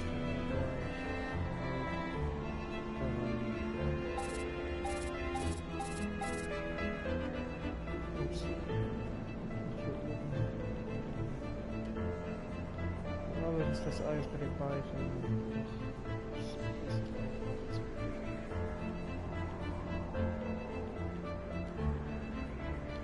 Versucht das Eis mit dem Kompass zu durchbohren scheint. Sehen, dass die Spitze des Kompasses verbogen, sodass sie am Rande des Beckens wieder, sodass diese Beckens wieder gerade liegen müssen. Etwas mehr Salz auf das Eis und nach 10 warten. Das war's. Krempelst dir die Ärmel hoch und versuchst die silberne Plakette mit bloßen Händen abzubekommen.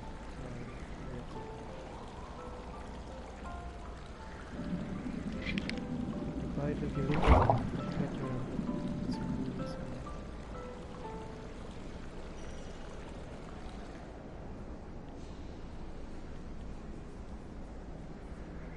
Poliertes Silber.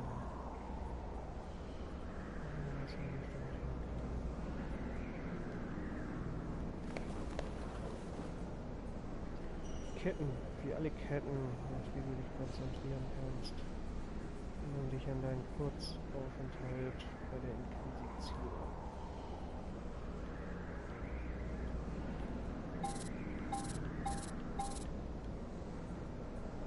Das Seil um die Ketten mit einem ganzen Gewicht ziehen.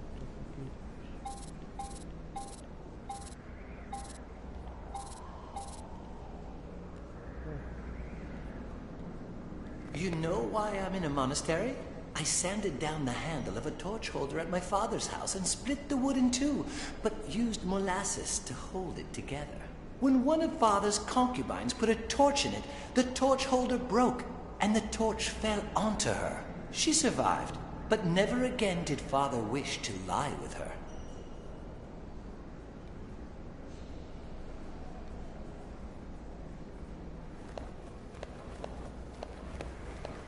You know why I'm in a... I sent when one of father... She survived.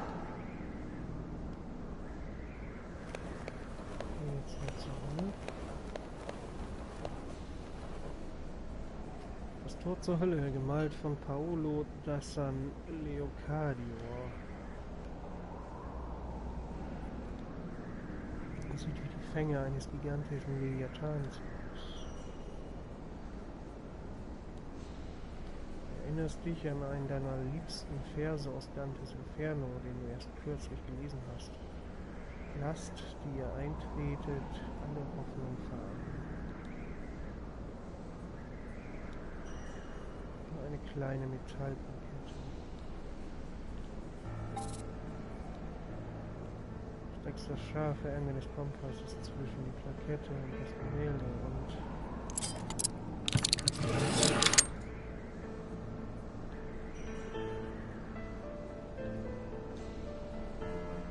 gegen der Logik normaler Türen ist das Schlüsselloch am Rahmen.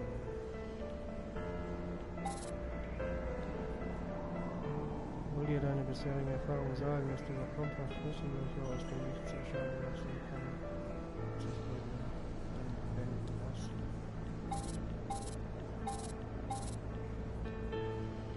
Du versuchst die Spitze des Beitels zwischen die Plakette und den Rahmen zu bekommen, doch das Werkzeug ist zu dick. Du untersuchst den Rahmen vorsichtig nach einer geheimen Botschaft, falls eine dort ist, dann muss sie gut sein.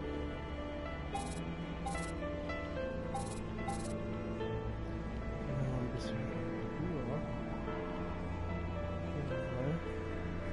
Fragst dich, ob der Maler zwischen den Pinselstrichen eine geheime Botschaft verborgen hat, mit der du dich auch ablöst, du kannst nichts entdecken. Du kannst nichts entdecken.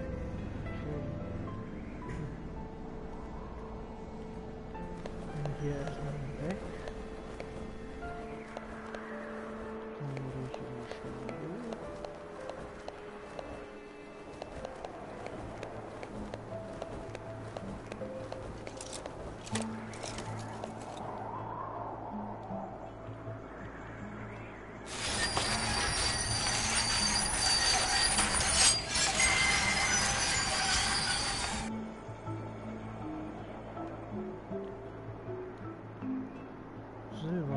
So poliert und funkelnd ist, dass du dein Spiegelbild darin sehen kannst. So, dann gehen wir zum Beispiel hier mit. Du setzt die kleine Plakette zur Stelle des Spiegels ein und das Bild funktioniert.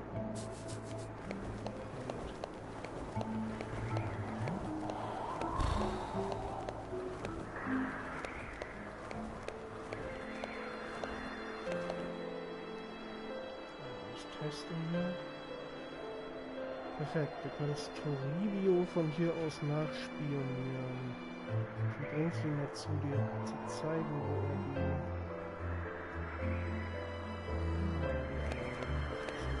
jetzt.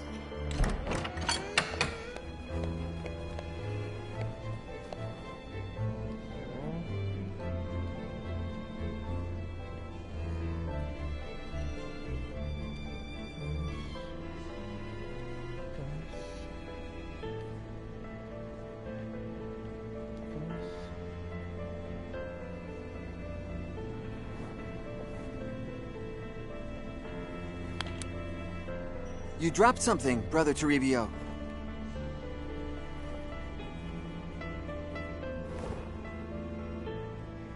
Mind your own business, Brother Iago.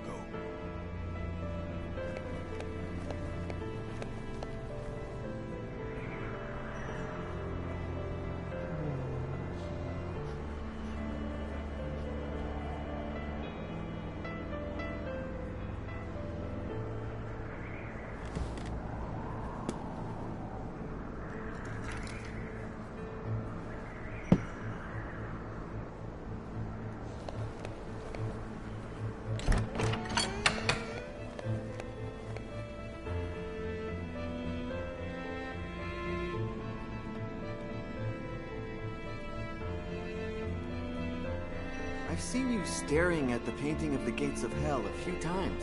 Do you like it? No, it terrifies me. Every time I sin, I go to it and repeat to myself, you will burn in hell, Toribio. You deserve eternal punishment, you corrupt, perverted pig. Burn, Toribio, burn! No, I just admire your taste in art. If Turbio likes it, it must be good, I tell myself. Oh. Yes, true.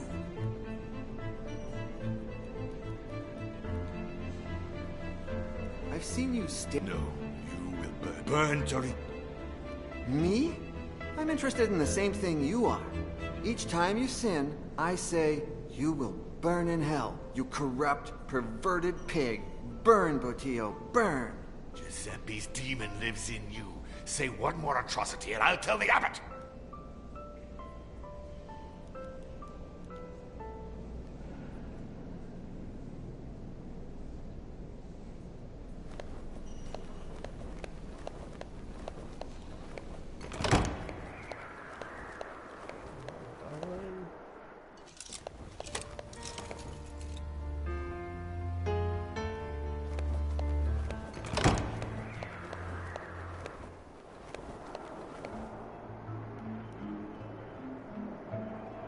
Are you sure the library I dreamt of could only be where the Divine Paolo painting hangs? You can only be sure of two things. Our good Lord is foolproof, and he created me in his own image and likeness. All other creations are capable of erring.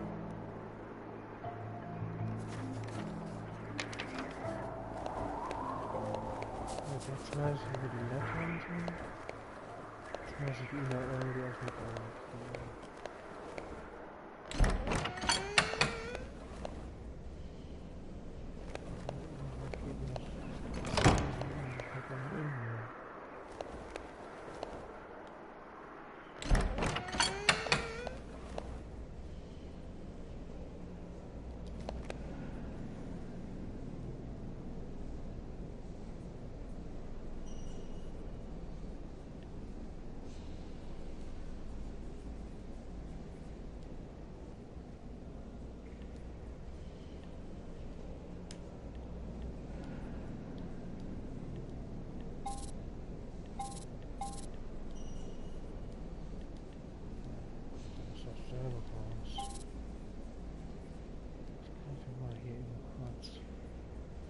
Lächelst dankbar den Teller an, auf dem zuvor das Salz war. Moment mal.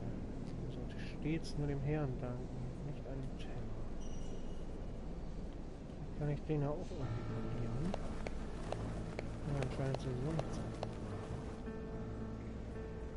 Wie willst du die Lettern aus den Büchern holen, ohne dass du nicht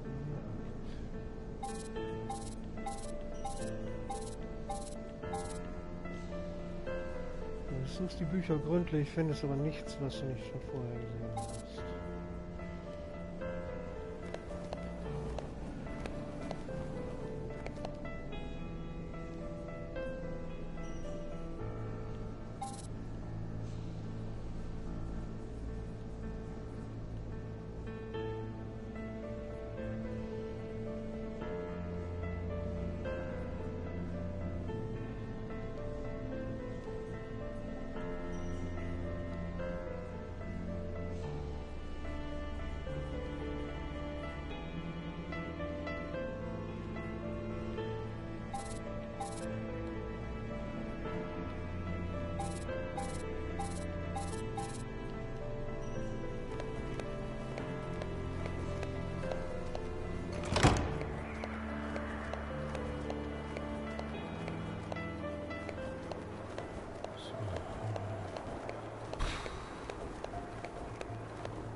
Don't touch it.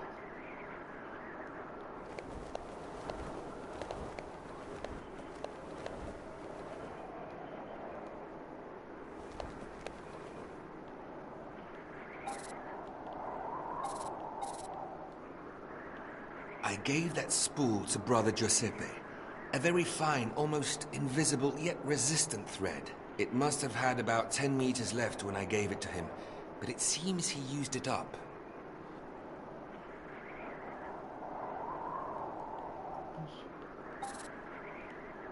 Kann ich mir gleich nochmal durchlesen.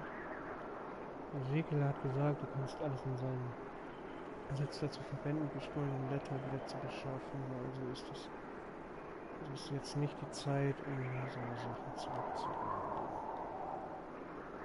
100% die Kunst aus und so.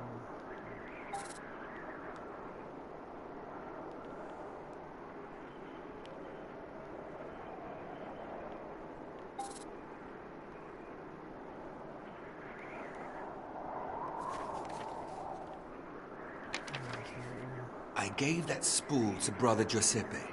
A very fine, almost invisible, yet resistant thread.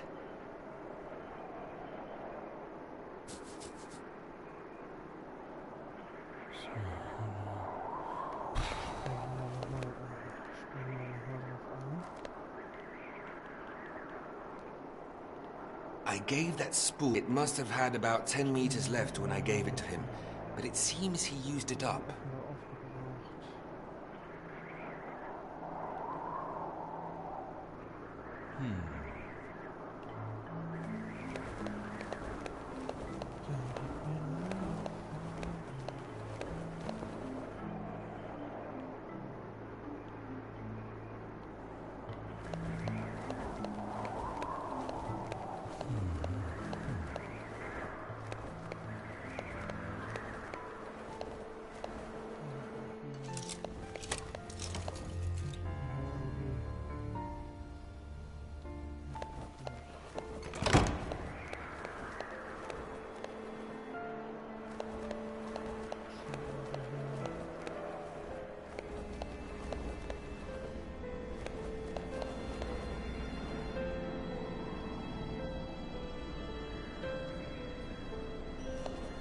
You know why I'm in a... I sanded down that... When one of Father's... She survived.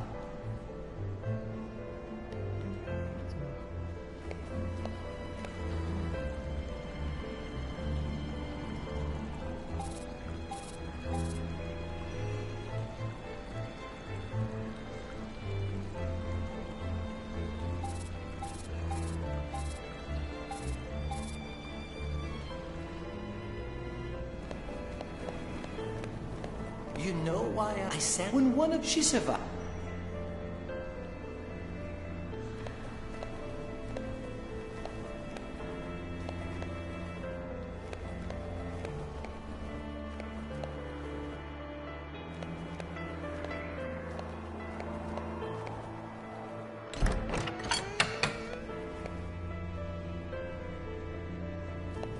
Nah, it's...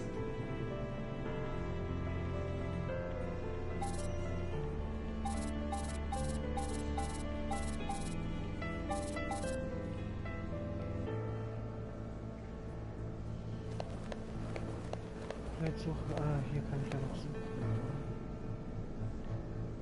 Jetzt soll ich da noch fahren.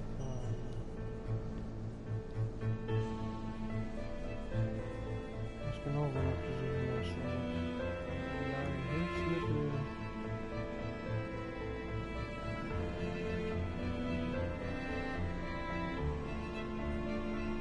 Hier ist ein Ende des unsichtbaren Fadens. Das Deck hängt und fasst das Holz.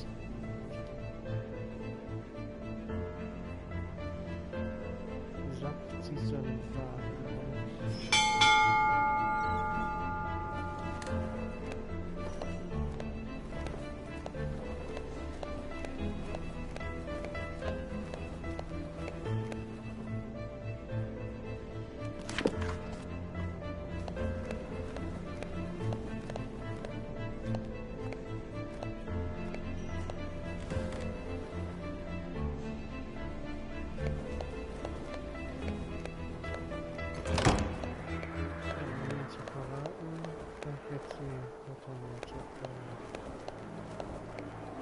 Oder wie oder was? Als er die Lettern sieht, umarmt dich Bruder Ezekiel, hüpft vor Aufregung und lobpreist den Herrn und Gutenberg, als du dann sagst, That bastard! Call Father Gines immediately, and have Botillo come as well. I won't denounce him. The look on his face will be a greater prize.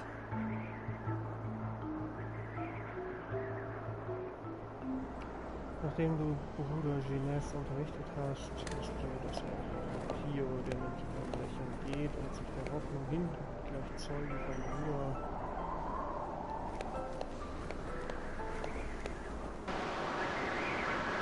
Und das Abschluss.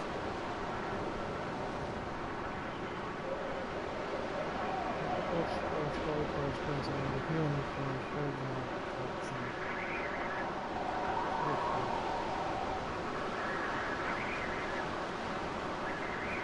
Fensterraum Genes Studienzimmer. Eine Genes in Sicht und die Schlüssel zur Bibliothek liegen auf dem Teil. Hier. Wenn du das Ding nutzen willst, und du die Studienzeit schleifen, ist das ein bisschen unglücklich.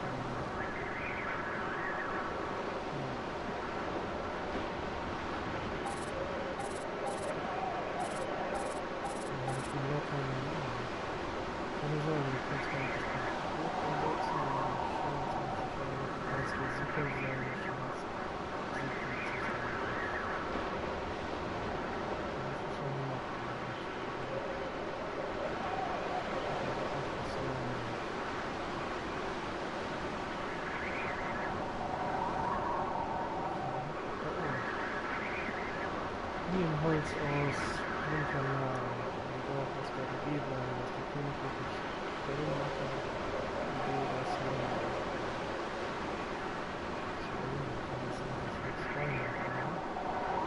Dann ist die Peitsche in den beiden Richtungen und die zum Beispiel ist kurz und nutzt auch nicht, dass der Gewicht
gleißelt sich noch immer Befehls des Abtes. Jetzt komme ich erstmal ein bisschen hier.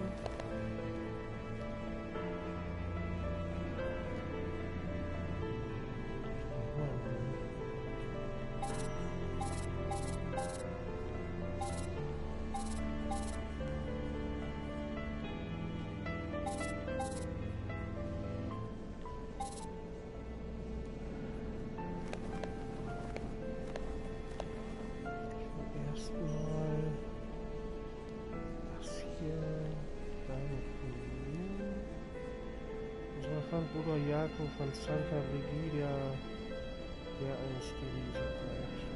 Ezekiel kann ja hier nicht herauswerfen.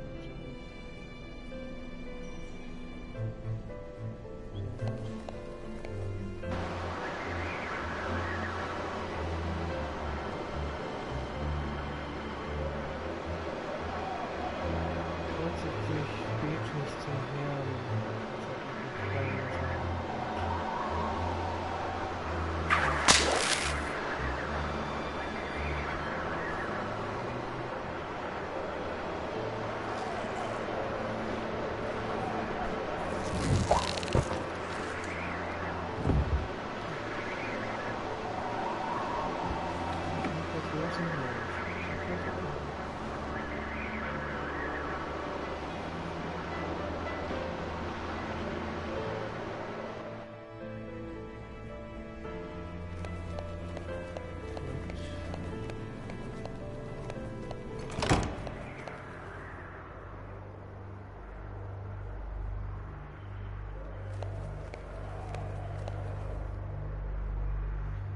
Das muss irgendwas ahnen. Sonst Ursa ist sofort vor der Tür zu seinem Stuhl zu investieren. Hello, Ursus.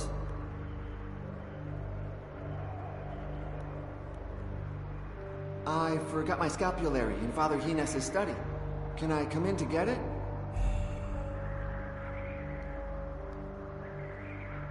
Hello, Ursus. Father Hines wants to see you. Ich schnack einfach mal mit ihm auf. Hello, Ursus. You've got tomato sauce from lunch on your face. Whoops. No. Hello, Ursus. You know, sometimes I feel isolated just like you. I think in non-existent languages. Not even I understand myself.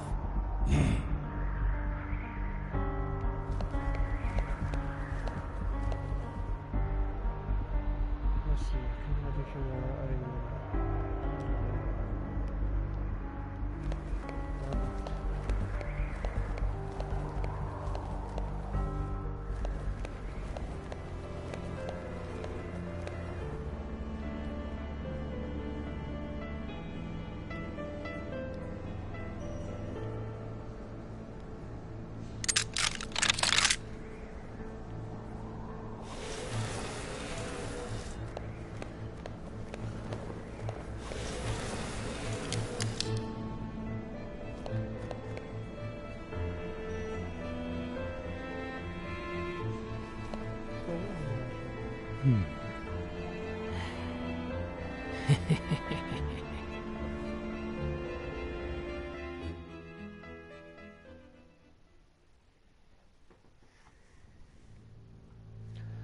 Schon so weit gekommen, aber vielleicht solltest du nun aufhören und dein Leben genießen.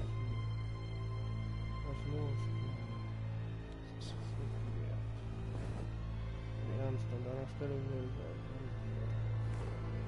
Ha! What did I tell you? Brother Yago, this room is forbidden. How did you find it? It was pure chance.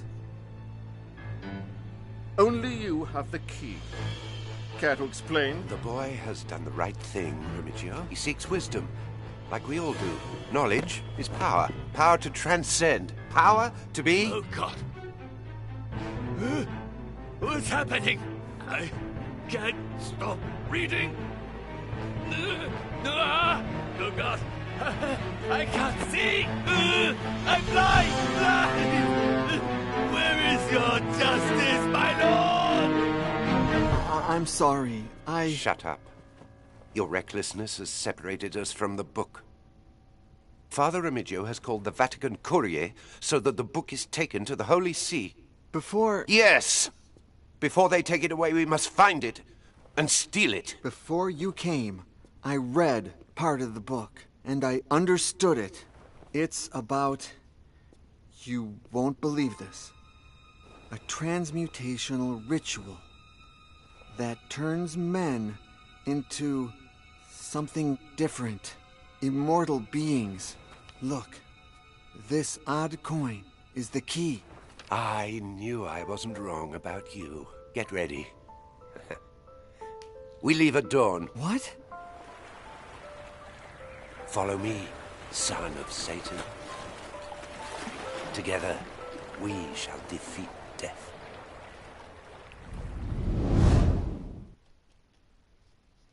Also haben sie ihn nicht begraben. Hätte das gedacht.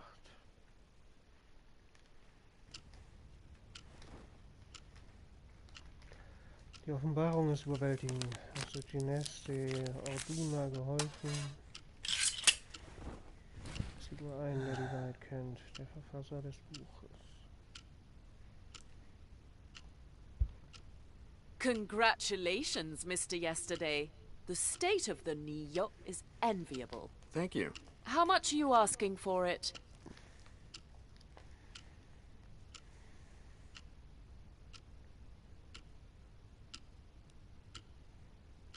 €600,000. It's true you act just like a Parisian. I'd love to say yes right now, but I never decide on the spot. Antiques require time. Let's do this. I have your card. I'll call you.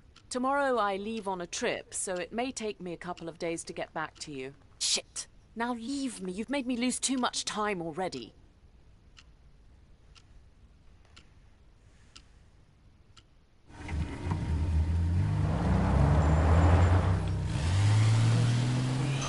Amanda Royce. Start now. It's done. I'm sorry, Vulcan. My good Vulcan.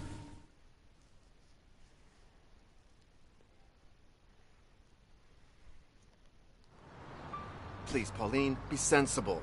Sensible? It's you who's always changing their mind for no reason. 2 hours ago, we needed that sale to save the shop, and now you leave everything for a fucking book. It's not the book. Don't you get that? No, John, I don't understand. Tell me.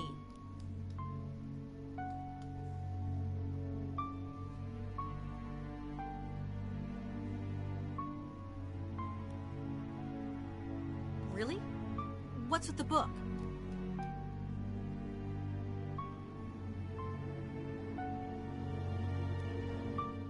Maybe that book will lead me to the coin. I need it so I don't lose my memory again.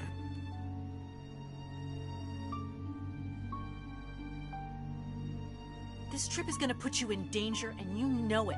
What if something happens to you and you lose your memory? I know what you can become, and I don't want to live that again. I have to go. There's no other way.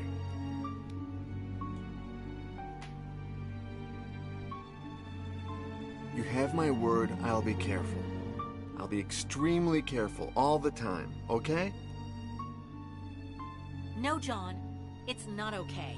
You pretend you care about the shop, but the only thing you really care about is yourself.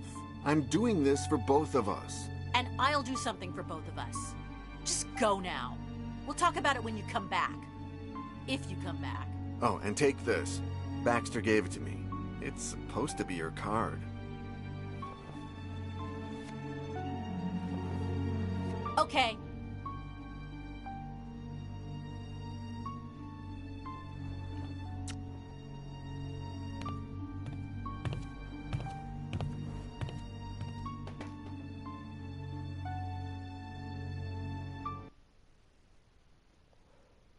What if I offer you 200? I told you I can't. 300. It's just a tiny change of seat. I'm sorry, but... 400. I'm terribly alone, and he'll be more comfortable here. Please, don't insist. 500? My last offer. I'll see what I can do. Thanks, honey. And please, bring me 2 margaritas to celebrate, will you?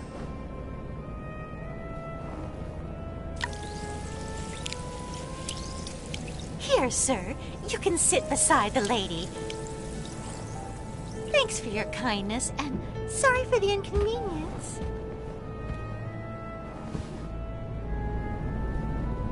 Hi. Hi. I'm sorry, but there's been a problem with my seat's oxygen mask. No problem. It's my pleasure. I hate flying, and I asked for 2 drinks to put me to sleep as quickly as possible. But since I have you as company, maybe I don't need these.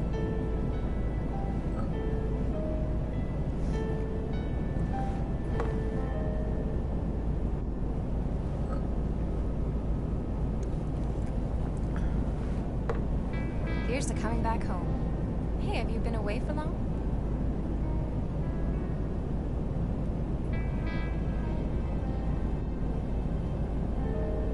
It's been 3 years since I last visited New York. Oh dear, don't tell me you're another casualty. Casualty? The victim of the French girl. I don't know how they do it, but whenever they see a handsome American, au revoir, New York.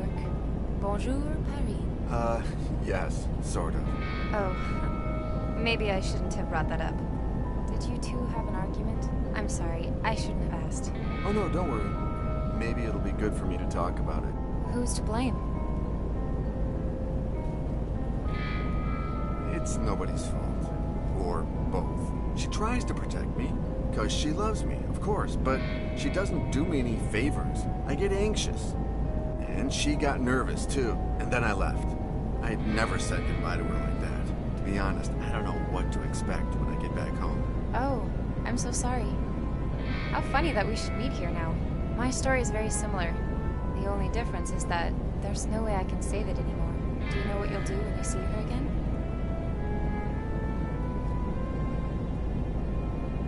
I'll try to talk to her, make her understand. With a little bit of luck, she'll be calm by then. She's got a nasty temper. Maybe you're right. Let time take its course. Hey, in the meantime, the important thing is what you'll do in New York. I have an idea. I can show you how much the city has changed while you've been away. What do you say? I can try, but I'm only in the city for a very short time. Do it for me, please. You won't regret it. Take my card, and call me anytime.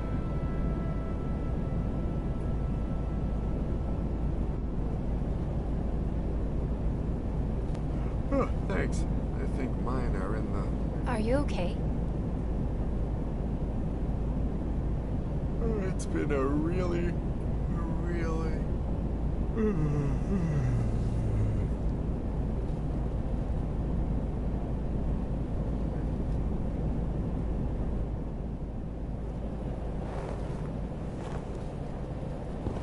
I'll give it back to you in no time, dear.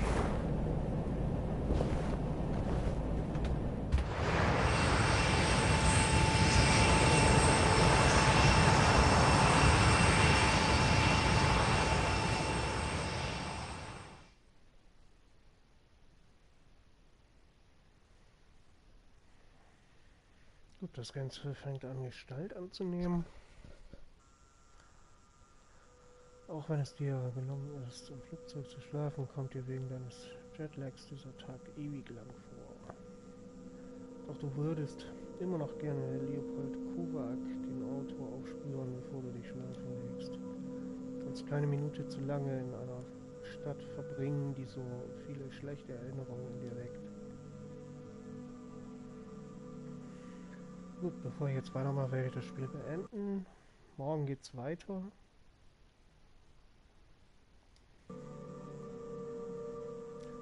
Viel Spaß beim weiteren Zuschauen und erstmaligen Reinschauen.